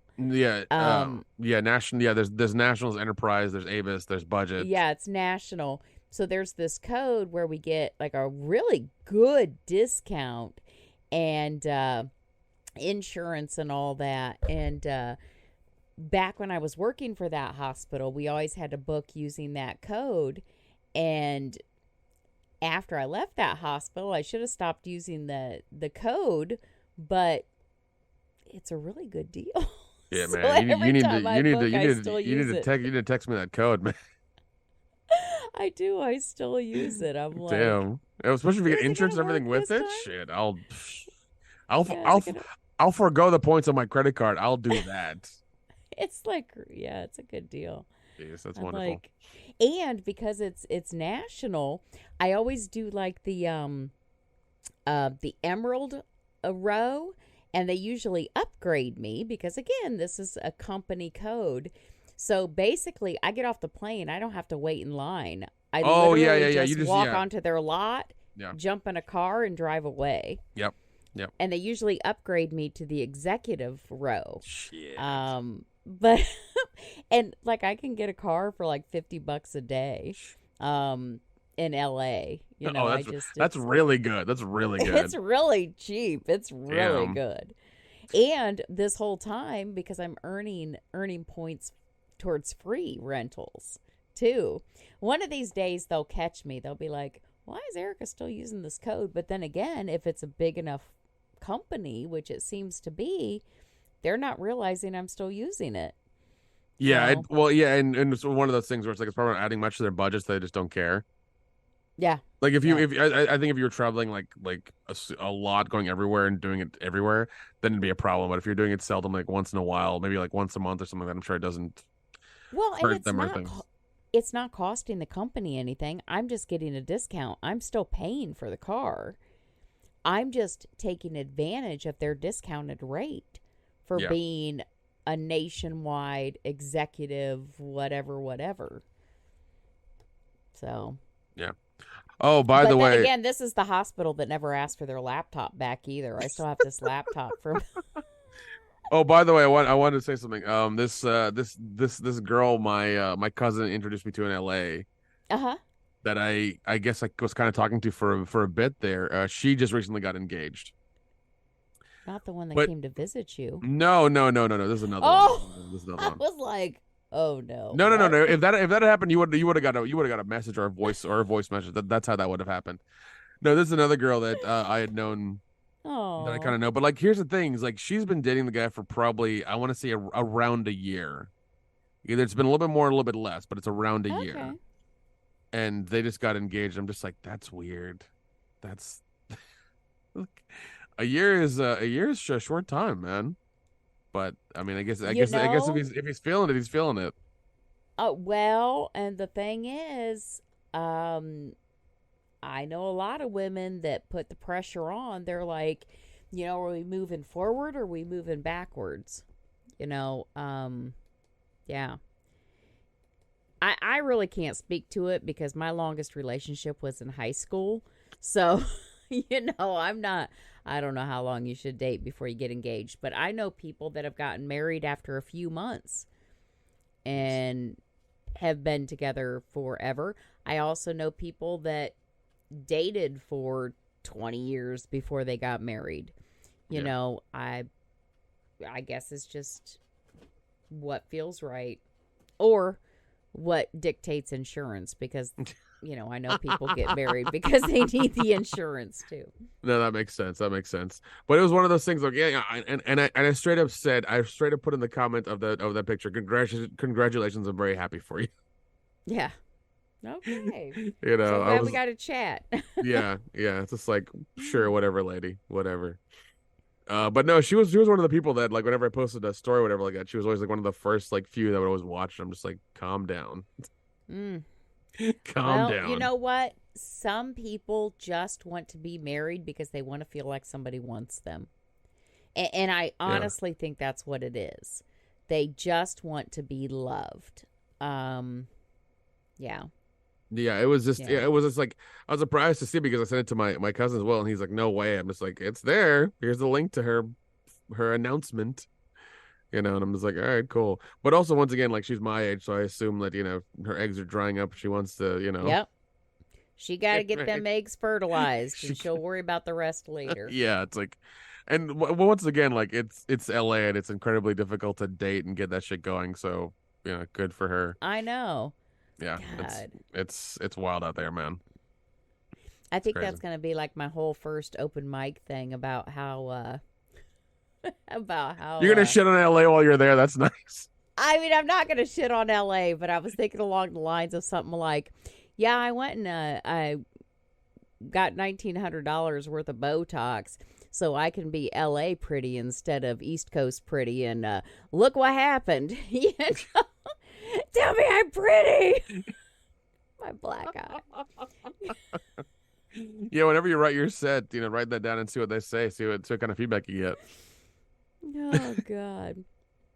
That was the whole reason I did it. I mean, I usually do get Botox anyways, but yeah, it was so much because I got it under my arms too, though. So, but yeah, I know that chick, as soon as she did it, she was like, oh, that that blood vessel came up out of nowhere. Yeah, but here's the bad thing. One kid didn't notice until like 3 days later. The other kid noticed it's been almost a week. And now they finally are like, oh, Mom, you got a black eye. Yeah, shit, I could have had my ass beat. And they wouldn't even have noticed. Oh, jeez. Oh, shit. Oh, shit. But nope. Looking forward to a lot of things. We're going to be busy these next 2 weeks. I got this LA thing, and then the following week we got Scarefest. So we should have some good podcasts coming up. Yeah, I am gonna bring. I need to get that box, that old 70s like Triple X game. I need to get that and ask you questions on the show every now and again. Either we do it in person at Scarefest or we do it like on the podcast. I don't know. I'll get the box and make sure it's in Atlanta. This way I have it because Kathy and I. We're like Kathy and I are that Airbnb that we're staying in has a dining room. I'm like, well, we need to get people over there. Maybe we can get people over to play the game, or play the game like you said there at the bar. Yeah, it's a small bar. It's funny because you know I got the game through. Yeah, you told us. Yeah, Drew Marvick. Yeah, that guy because he posted he was cleaning. I think he was cleaning out his grandparents' whatever, and apparently they were swingers or something. That's hilarious. He finds it, and I literally messaged him. I was like, "Yo, man, is it game for sale?" He's like, "Anything's for sale." I'm like, "I like the way you think." and he said, "Buy 2 items from my store, and I'll mail it to you." I'm like, "All right, cool, you got it." Nice. Well, and don't forget, we also have those Flint's mints. But I'll tell you something about those fucking mints. So I've been eating them. The ones that are like 100. What is this? 100. Strength. It's just strength of 100. So it's like their lower one. When I teach, my mouth gets really dry, so I've been sucking on these mints when I'm teaching, so my mouth stays moist and I don't cough.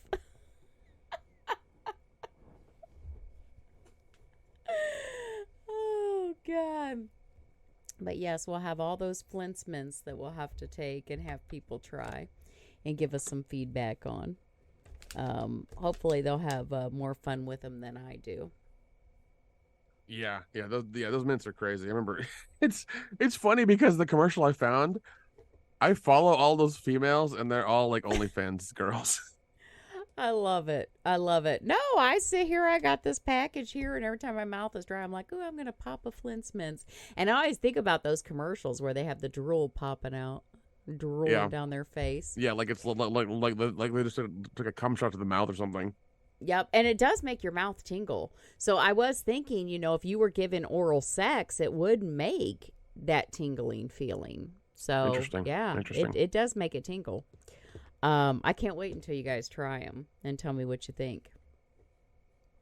I just need to get a break from fucking work. This is how like focused I am on work right now, because I've told you before that I just get like hyper focused on work, and that is the only thing I think about. I tried to fucking masturbate the other day, right? And so we work from these spreadsheets, and on this one spreadsheet that I'm working on for these e-learnings, like red is I'm behind, and then you got yellow, you're close to be behind, and then you got green. Green's good. So I thought, oh my God. So I'm looking at this and I got all this red shit, and I'm like, I'm very stressed out. I got this LA thing coming up. I got Scarefest coming up. My 50th birthday coming up. I just want to relax. Maybe if I masturbate every day. So grab my vibrator, one of my smaller ones. And I'm like, okay. So I'm trying to get in the mood, and I'm trying to think of, like hot actors or guys I know. And I'm like, and all I could fucking think about was this goddamn spreadsheet. And I'm like, okay, so that one's red, and if I could get through those 3, then and okay, then I could get them to yellow, and then I could get them to green, and then if I could get those done, and it actually crossed my mind, I'm like, Erica, your life is so fucking pathetic. You can't even masturbate without thinking about work. I need to fucking get away, dude. I need to fucking get away. Oh, God. Seriously. I'm like, oh, and then it'll turn green. It'll turn from red to green. I mean, I still got off, but I shouldn't have been thinking about this fucking spreadsheet the entire fucking time that I'm doing that. Dude, my life is sad. Yeah. My life is sad right now. Like I said, save up and get a professional. All right, that's all I'm saying. All I'm saying, you need to just you need to just do it. You need to just do it. You know. I don't know. Now I'm kind of like, do I even want the hassle? Do I really? Want the hassle? You do. You do. Here's the thing. You always waver on it. I think you should just go ahead and bite the bullet and do it, because once it's over with and you've had a good experience with the professional, you'll be fine. Your confidence will be through the roof. Right. Your confidence will be through the roof. Right. It won't be awkward because you won't be with some civilian at a bar. You'll be with somebody who you find attractive visually and who's a professional at it, who knows what he's doing. Will make you feel good about yourself and everything, and it'll boost your confidence. You'll get off. You'll get your lady nuts. It'll be great. My lady nuts. Oh God, I love it. Yeah, that's what'll happen. Oh shit. Oh God, I cannot wait till Scarefest. We are gonna have so much fucking fun. We'll probably just sit at that goddamn bar the entire time. I'm telling you. I have once again, like I just want to go see Tyler Labine and talk to him for like 5 minutes. That's all I want to do. I'll go and buy shit I don't need, more stuff I don't need, and that'll be it. Like that's the only two things I really kind of look forward to. That just like the vendors, and then talking to that dude. I could get a sleepaway camp poster and have everybody sign it, but like I have no need for that. You know? Yep. So, yeah. Well, you can do that shit while Kathy and I are having our lunch that she only booked for us too. Well, and once again, there's enough restaurants and like nice shit down there where like I can there's a pizza place and like I think a pasta place as well too that's down there. So I mean, there's good food in the area that's in walking distance. Like I've been there a couple of times, so it's fine. Yeah, it'll work out. It's all good. Oh God. Yeah. Yeah, it'll be a good time. It'll be. But good no, time. I think that bourbon thing. No, I think once again you need to get a professional and just get it well, done. And with the professional, I can tell them exactly what they have to say, and like you said, build my confidence up. Yeah. Build my confidence back up. Yeah. Yeah. This way, once it's over with and it's done, you feel good about yourself, and you're back in the game. Yeah, we'll see. But the problem is then I get all caught up in the cock, and I just will focus on that versus work. Like, legit, I haven't dated anyone since I started doing what I do now, which is because that's where all my focus is. So I'm legit afraid if I start getting dick again, I will give up, I will give up my job and fucking become a pauper because I need the cock. I don't know. It's like I have no good medium. I can either have work or money, or I can either have money or dick. I just can't pick both. I don't know why. Oh well. I don't know. I don't know why. I don't know what to tell you. I think you've worked enough for a decade. I think it's time to get on dick. See what dick can you do for you? Ride that pogo stick. Isn't that in a movie? I think it is. It's either a movie or a song. Oh, maybe it's a song. Yeah. Oh, good Lord.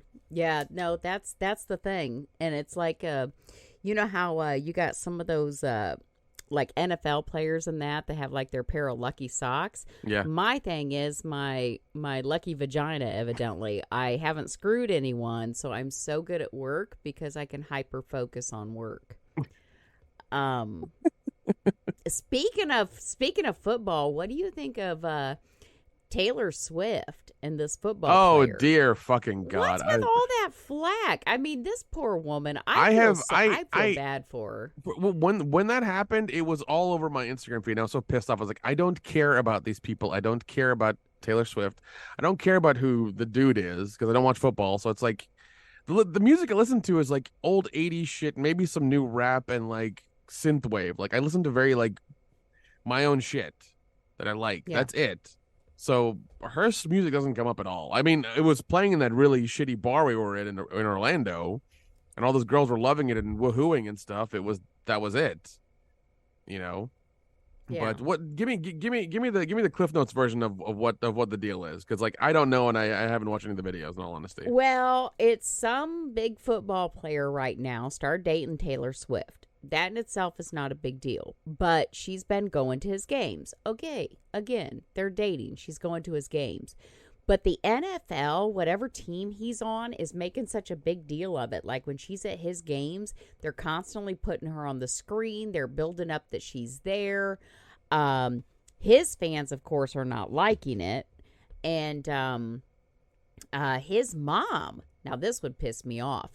So his mom had just been on some show, like some daytime talk show. And they asked her, they were like, okay, so you were there with Taylor Swift. You know, how was she? And she's like, well, it's new. I'm not going to talk about it. But she was okay. And I'm like, damn. That is, dude, if mom's like, she's okay, like that is a deep fucking cut. Yeah, I'm like, deep cut. But at least, you know what? I'll give mom props because she's honest. I'll give mom props for that. Yeah, but I'm like, damn, poor Taylor. I feel bad for her. I feel bad for her. She's a 30-something-year-old woman. Nah, she got enough money, and she's made 18 albums about every fucking breakup she's been in. It's fine. She'll be okay. I know, but I would like to see her married and in love. What's wrong? Well, maybe if she quit making breakup albums about every guy every person she broke up with and aired out their dirty laundry in the songs, then somebody would marry her. I'm just saying, you know, like quit airing out the dirty laundry in the lyrics, and then somebody will probably, but she's not the only songwriter that has done that. That's true. There's other songwriters that have done that. That's true, but right now she's the most popular one, and it's just kind of like, you know. You don't want to be that person in her, you know, in her line of sight or whatever, in her circle, because, you know, even if it's a one night stand or whatever, like she's still gonna fucking talk about it. You know, it's just, yeah, like that's why that's why I would never want to, date even an influencer with like even an influencer female with like 100,000 followers. I would never want to do that, because that would be. That'd be too even that level, even though they're not like, you know, a Hollywood celebrity or whatever, they're just like on the internet. I wouldn't even do that, because I'm sure that that would get me in trouble, and I would have to suffer from the you know, her fans or whatever would give me shit and like dox me and all kinds of dumb shit like that. Like I just wouldn't do that, you know. I like my privacy very much. Yeah, no, that would be rough. That would be rough. Yeah, and like it's and personally in general, and like I don't have sympathy for a lot of celebrities, just because like you have the money and the resources, you can damn near do whatever you want. You know? Yeah, that's true. Yeah, that's I mean, if she wanted to date a civilian, she could. Obviously, she was aiming high for a football player, so.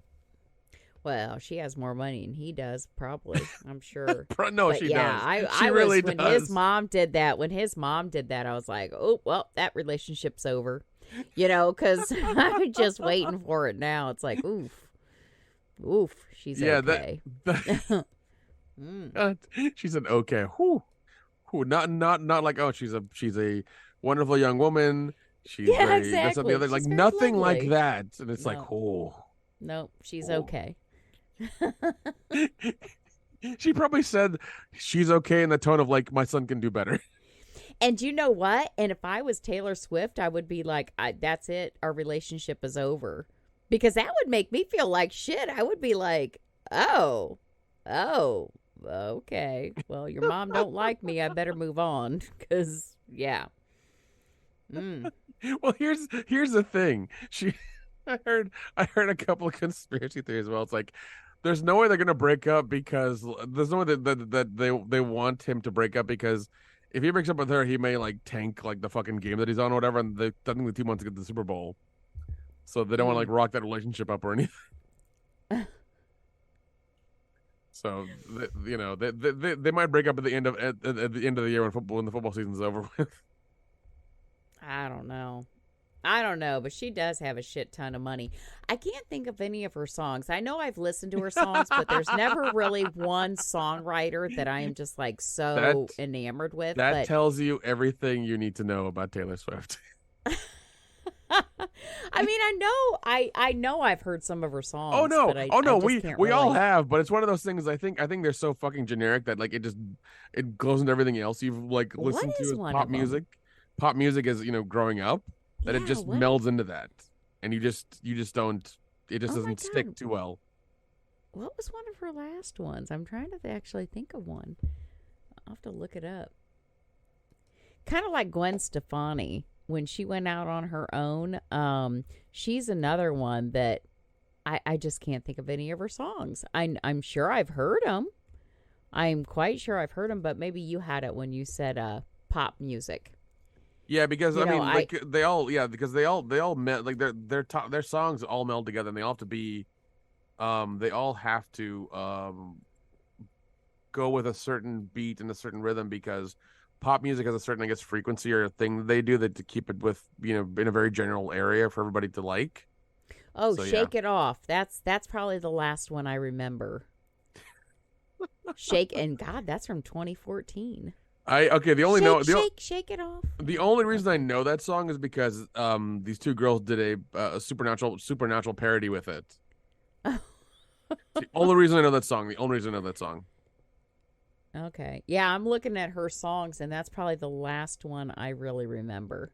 I mean, I like her. I think she's a lovely woman. I don't know her. She's very beautiful. But, yeah, she's very cute. She's very beautiful, but like, and she's got a lot of money. So. Yeah, she does. Let's see what is her. But yeah, I think it's just the pop music. That must be what it is. I just don't. What is her net worth? $740 million. Jesus Christ. Isn't that some shit? Dear God. And she's 33. Her eggs are getting old. She needs to get them eggs fertilized. She's 33. Probably why she's with Homeboy. She wants he's an athlete, and she's got like 2 years until them eggs need to be frozen. Yeah. I've heard of that. Like, what is it? I think 35 is considered, like, anything after 35 is a geriatric pregnancy, right? Yeah, okay. It is. Yeah, your eggs are old. Your increase risk of Down syndrome and other genetic issues. Mm-hmm. Yeah, that's what I've heard. And it's harder on your body. Yep. Yeah, she got like 2 years. Better get that shit done.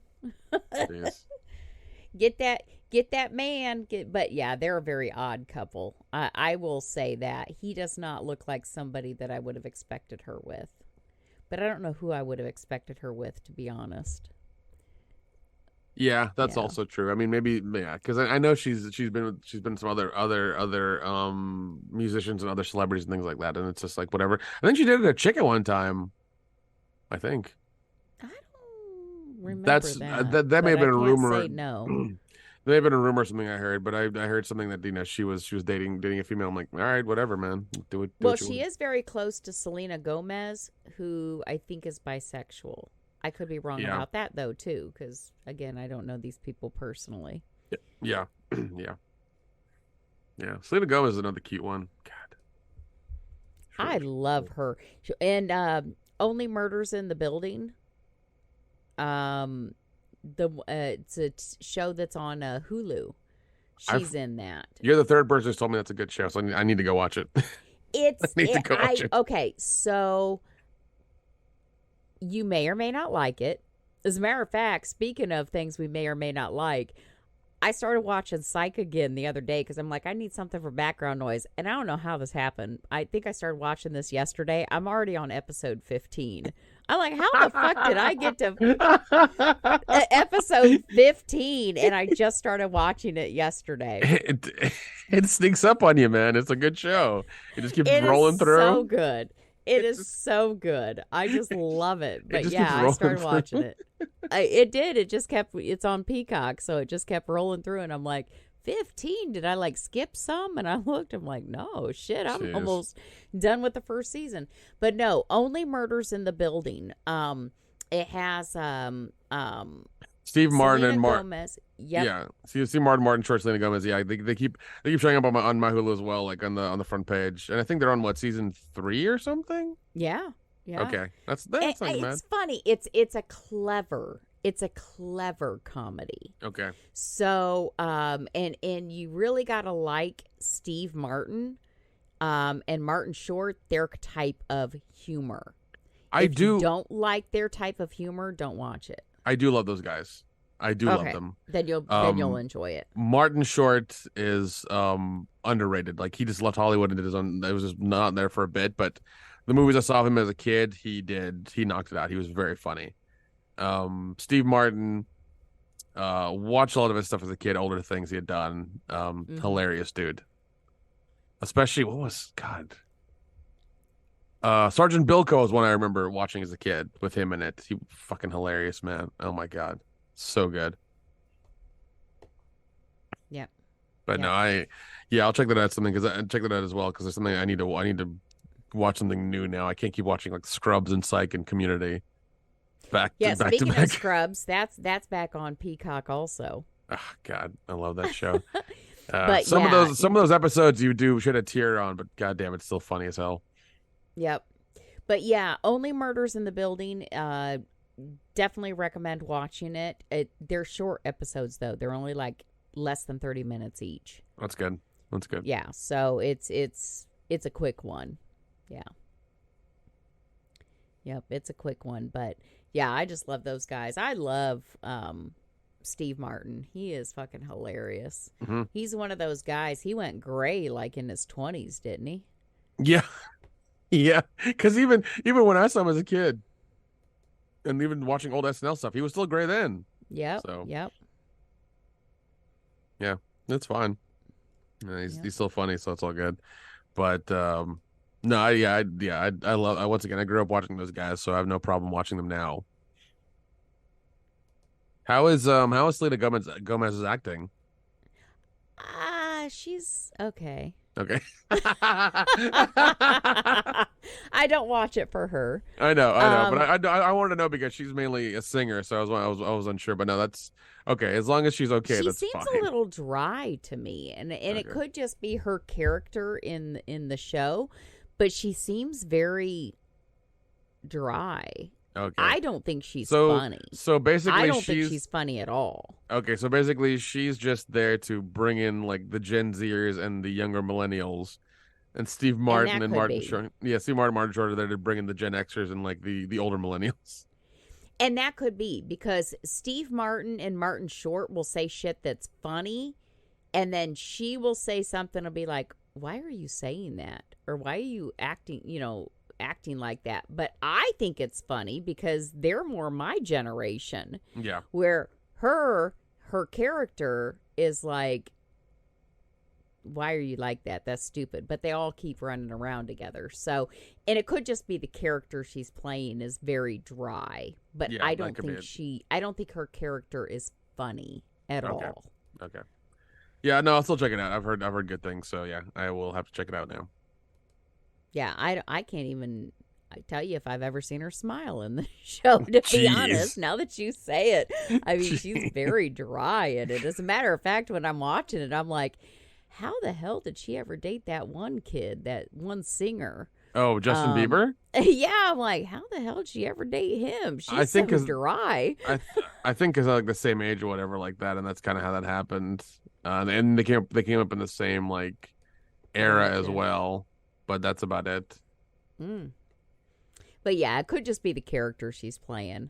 When you have two comedic greats that you're trying to bounce off of, it might be a little hard because a lot of the times they're probably unscripted.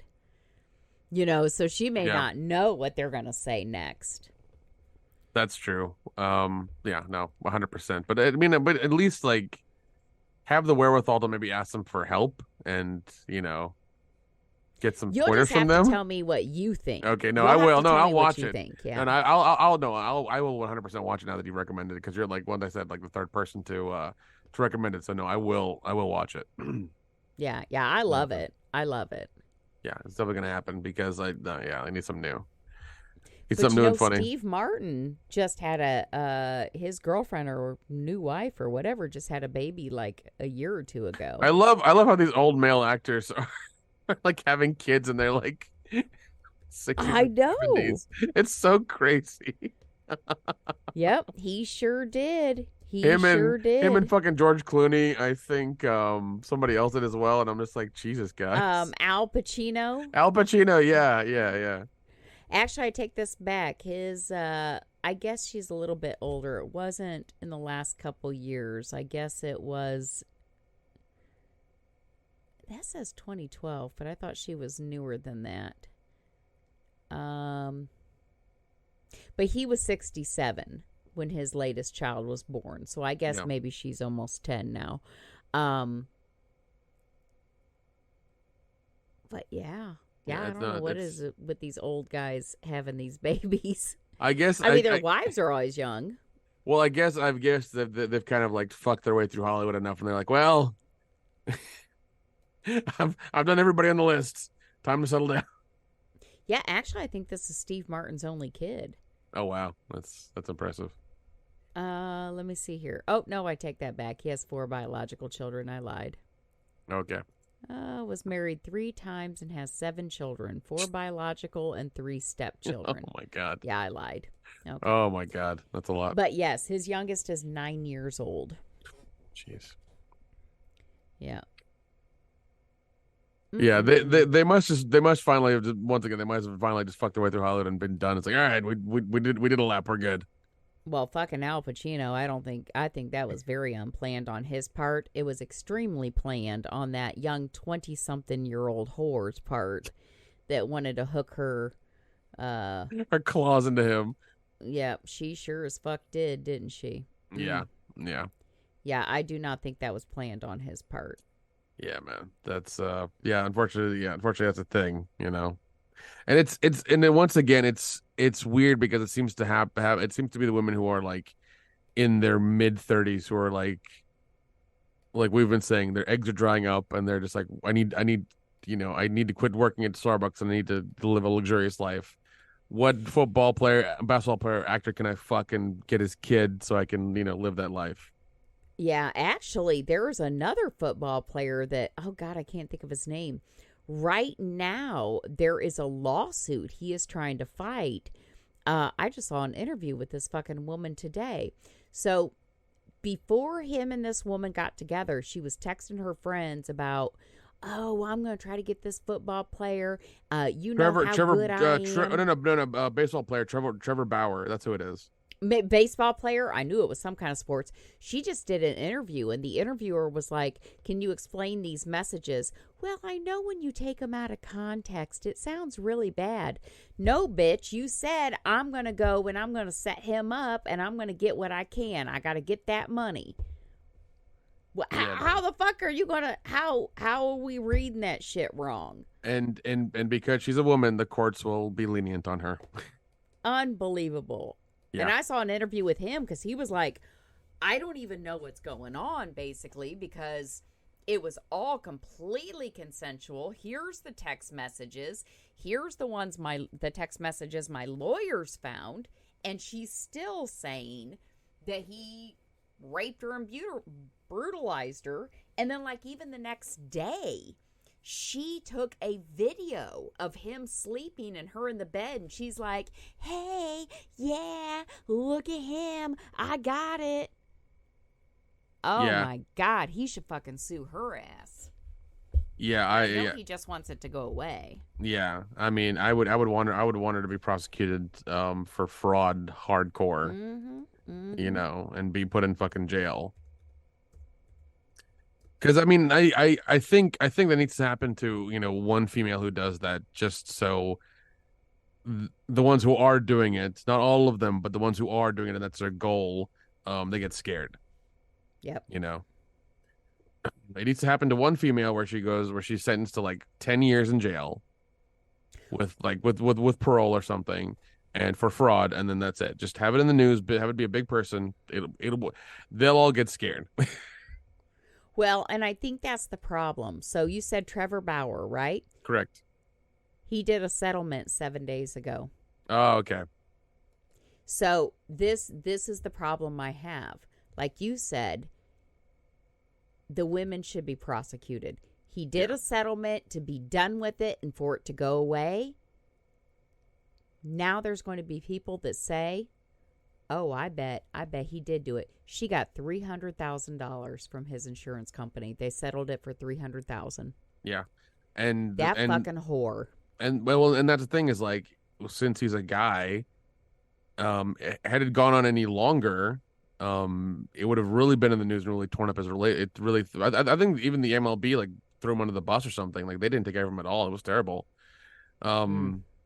They completely threw him under the bus, and once again, that is wrong. And that's the thing is, like, as a dude, and especially when you're in a high level like that, if that ever happens, like, your entire future is fucked immediately. Yeah. Regardless of if it's true or not, it's like you've been judged by the court of public opinion, and if you're found guilty, you're done. It doesn't matter anymore. Yep, the prosecutor declined to continue with charges, so he has no charges. Yeah, because all the evidence they found was they false. Settled for that $300,000. Yeah. That is such bullshit.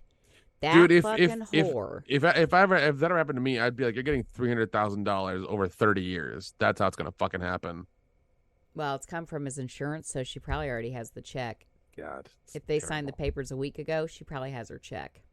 And now she's going to write books. She's going to probably have an OnlyFans. She's going to have a TikTok. Dude, you know she's going to go on that fucking shitty morning show with all the women on it. You know it's going to fucking happen. Mm-hmm. You know it's going to, and they're all going to be like, oh God, you were a victim. Are you okay? Can you talk about it? Are you fine?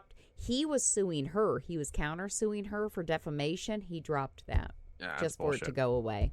That's bullshit. Just for it to go away. I would have pulled a fucking Johnny Depp and rode that till the wheels fell off and got a defamation charge and everything. I don't care how long it would have taken. If I had that kind of money, even if it was a little over baseball player, no, man, I'm doing it. I'm showing the world that she's a piece of shit, and those people need to stop doing that. Well, but see, if this was affecting his career, he just needed it to go away. But that's the problem with a lot of these famous people. These women come forward saying, he did this. Granted, some women it does happen to, but a lot of these women are counting on that settlement. They're counting on that settlement. That's too bad. That's too bad he gave her anything. But I wonder how this will affect, because it looks like that this all came out months after he signed a $102 million contract. Yep. So will he still get a play, or did they drop him? I don't know, man. That I don't know. Yeah, I mean, it all depends. I mean, I've heard what I've heard is the MLB has pretty much thrown him under the bus, and he's kind of shit out of luck. So he probably signed that contract, and now it's null and void. So yeah, they'll probably bench him for 6 to 8 months till everything blows over, and then they'll pick him back up. Yeah, that'd be the smart thing to do. But I mean, it's bullshit, man. It really is. You know.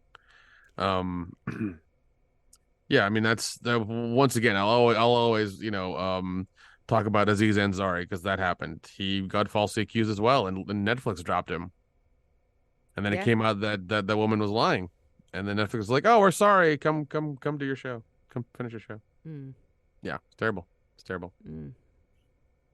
Yeah, but that's how it is, man. If you're, once again, men are always seen as aggressive, and especially these days, there's always just like, oh, men are, rapists and misogynists and hate women, and they're all the same, and fuck men. It's like, all right, whatever. And some are, but like that one, I sent you that one video. It looked like it was in high school, where that girl kept smacking that kid and going up to him and yelling at him and smacking him. He kept backing up while clear across their courtyard. She's smacking him, hitting at him, and finally he hit her back once, and then everybody swarmed because he swung at her and were like jumping him and hitting him and like, how dare you hit her?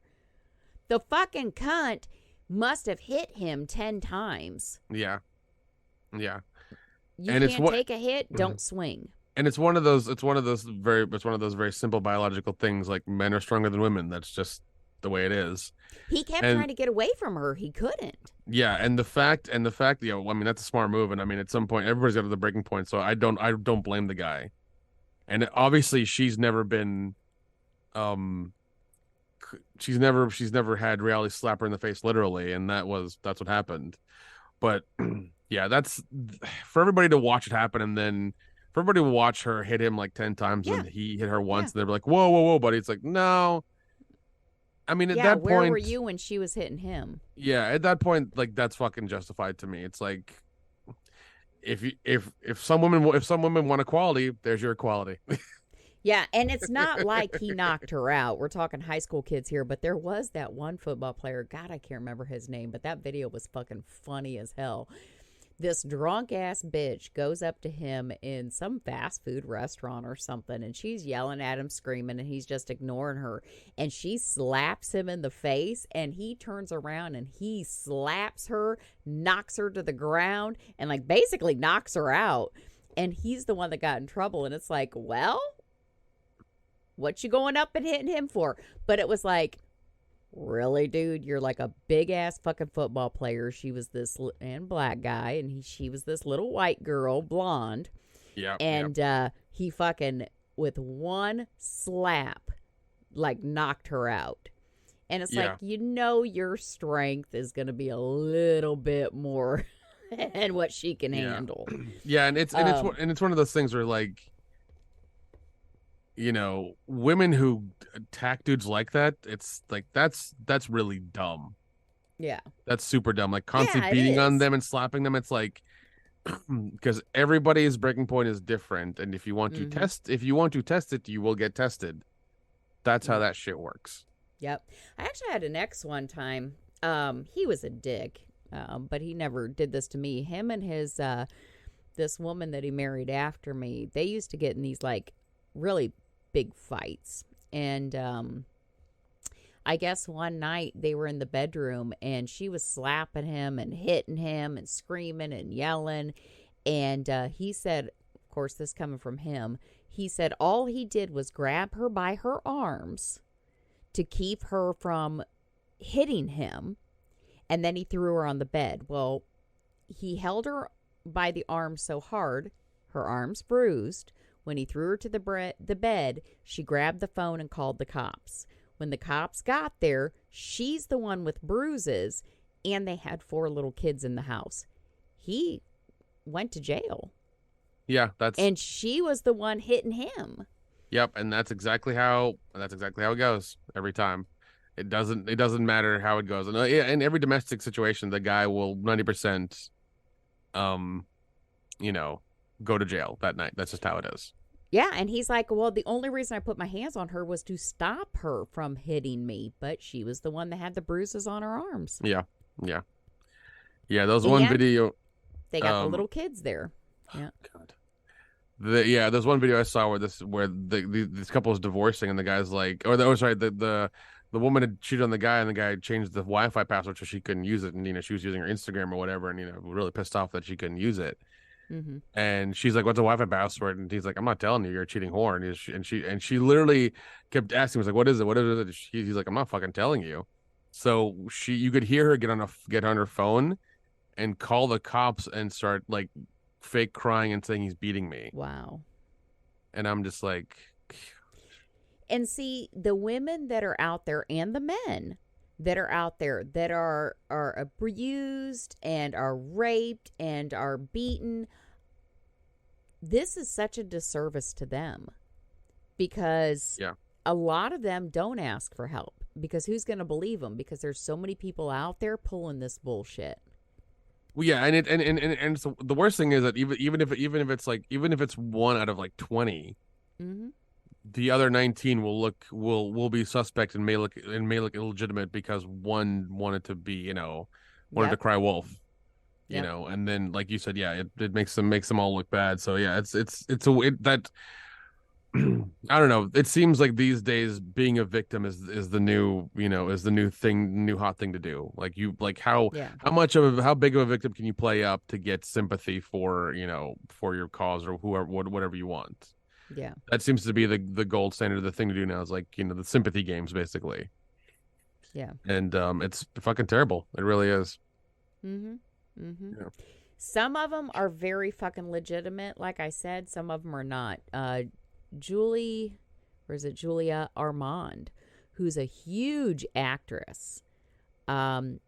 She's suing Harvey Weinstein or whatever, and was it Miramax and her agency at the time? I guess way back when, but of course this is all coming out now. He sexually assaulted her, and she goes into graphic detail. Oh, they God. insisted on a meeting at this hotel room. He forced her to perform oral sex. She went to her agent, so her agency that she was working for, she also reported it to the company, and they told her basically to keep her mouth shut, that it would ruin her career. So she did. Yeah. Yeah, no, that, and like, and once again, like, I'm happy the Me Too movement happened, and I'm glad he went to jail, and a lot of those, a lot of people I got could caught definitely see that ugly fucker doing that shit that he did. Yeah, and I'm glad, without being forced.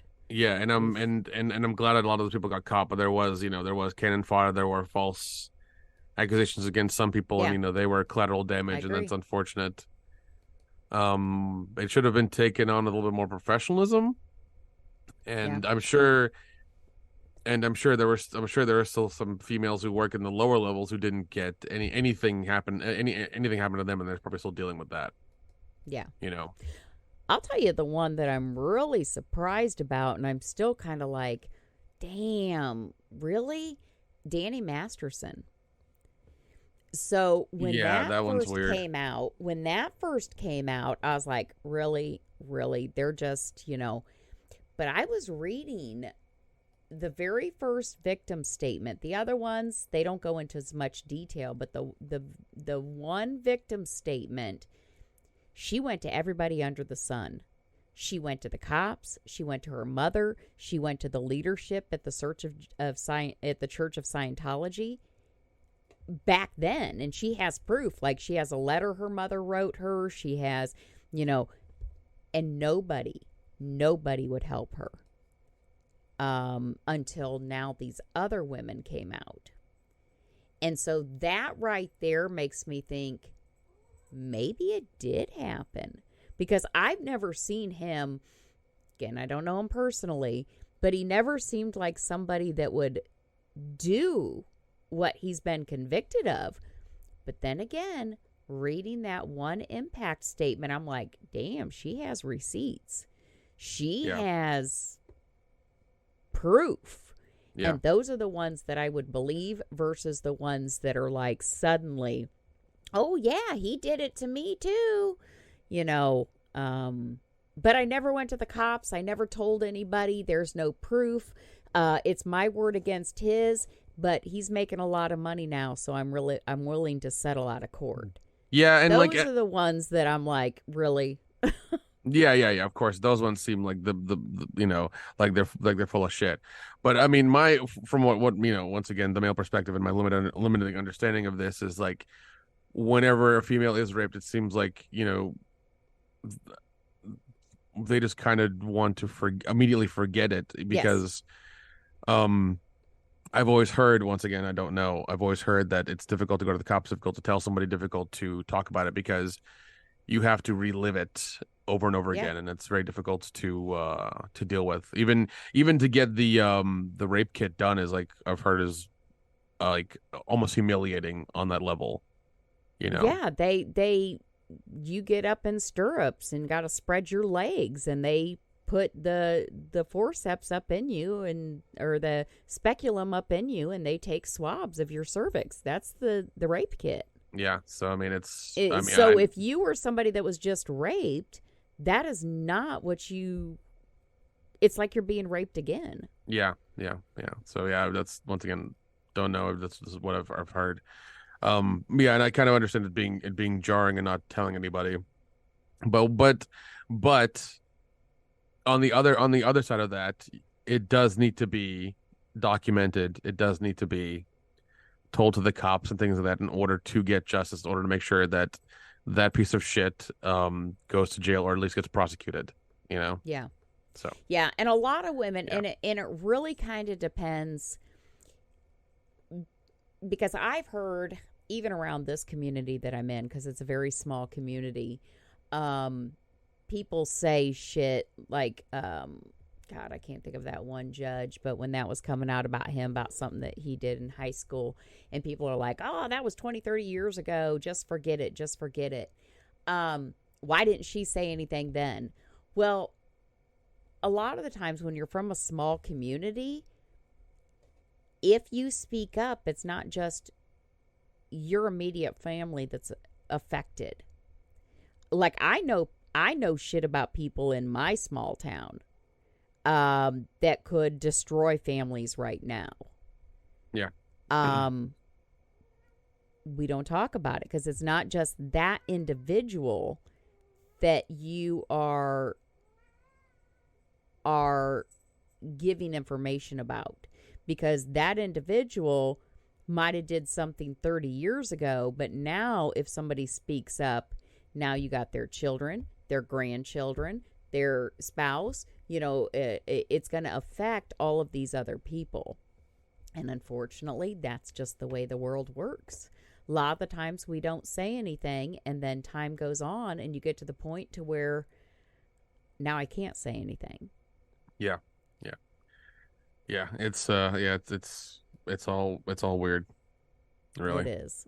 Yeah. It is. But yeah, that's too bad that guy settled, or his insurance company settled. I hope Yeah, he gets that's, his I mean, $102 million. Yeah, I understand like him wanting to get it over with quick. Yeah. You know, Well, it's just been wanting, going on for a couple of years. Yeah, So. and well, him wanting to get it over with at all, I guess, is the thing. And dealing with her and things like that. I mean, you don't want to lengthen it and just all your money just goes to fucking court fees, like, you know. So yeah, that's unfortunate, man, that he couldn't just, you know, win the defamation thing and he had to pay out. It's terrible. It really is. Yeah, but if they both dropped their lawsuits, his insurance company paid the $300,000, and there is the prosecutor's office already declined to press charges, so it was really just a civil suit. But that's too bad. She doesn't deserve a penny of it. No, she doesn't. But you're right. She's gonna get a book deal and a fucking Netflix show, and it's gonna be terrible. Yeah. Yep. But if the interviewers do like what this interviewer did today, she'll be called out. No, I she do. She enjoys that 300,000. No, and once again, I'm happy a female called her out. That was really good. If it was some dude, he'd see misogynistic, and everybody would call him out for it. Oh, he'd be like, "Oh, you're victim blaming and this, that, and the other." But I'm glad a female said, "Listen, this is sus." You know, tells the fucking truth. So yeah. Well, I mean, it was right there. How can you deny it? But she did, and I was just like, "Oh, you're a stupid cunt," and I quit listening. Yeah. Like, I can't stand it. Fucking terrible, man. Yeah. But yeah, that's what's going on there. Anything else exciting going on? No, not really. You know, just waiting for Scarefest to happen. Okay. Probably gonna just stay low key the next couple of weeks, just so I can make sure, you know, I've all the stuff I've bought gets paid for through my credit card because it's all pending now. Yeah, I've forgotten that shit before, where I do something and then like it all hits my credit card at once. I'm like, oh shit, man, that stuff was on you know, that temporary hold, so I didn't really see it as a balance yet. Yeah, but I mean, once again, like, yeah, we didn't plan it too well, but things worked out. Things were more expensive than normal. It's fine, but it's one of those things where it's like experience over stuff, you know, like we were friends. We had a really good fucking time. We'll remember it forever. you know, Good. that whole thing. That's Good, what it's good, about. good. That's what it's about. And you know, like I was telling him, I was like, listen, we can always make more money, you know. Yeah. Um, Exactly. Enjoy it while you yeah, can. enjoy it while you can. We can always make more money. So that's kind of how I Yeah. have to look at it as. So Absolutely. My dad, one of the things that he was asked, and I said this last year, one of his friends asked him right before he died if there was anything he regretted, and he said, nope, he did everything he always wanted to do.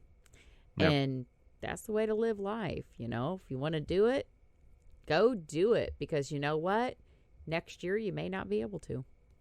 yeah, yeah, and that's kind of how I looked at this trip. Like, yeah, it was made on a whim, and you know, once again, things were expensive, but it's fine. You know, Yep, it absolutely. it worked out exactly the way we wanted it to. Like even getting the express passes like hours before, even though they were double the price, we still got them. So Yeah. Yeah. But you that know was what? It's worth it sometimes. yeah, yeah. It's fine. It's fine. It was good though. Good. Had a fun time. Still exhausted from it. Um, was gonna go work out tomorrow, but I'll go Wednesday. It's okay. So it's Yeah, fine. take that day to recuperate. Yeah. God. Jeez. But if anybody else is going to Scarefest, let us know if you got VIP tickets, because I want the people that listen to let us know if they're going to be there, and then we can meet up with them. So, ericadyerpodcast@gmail.com. Let us know.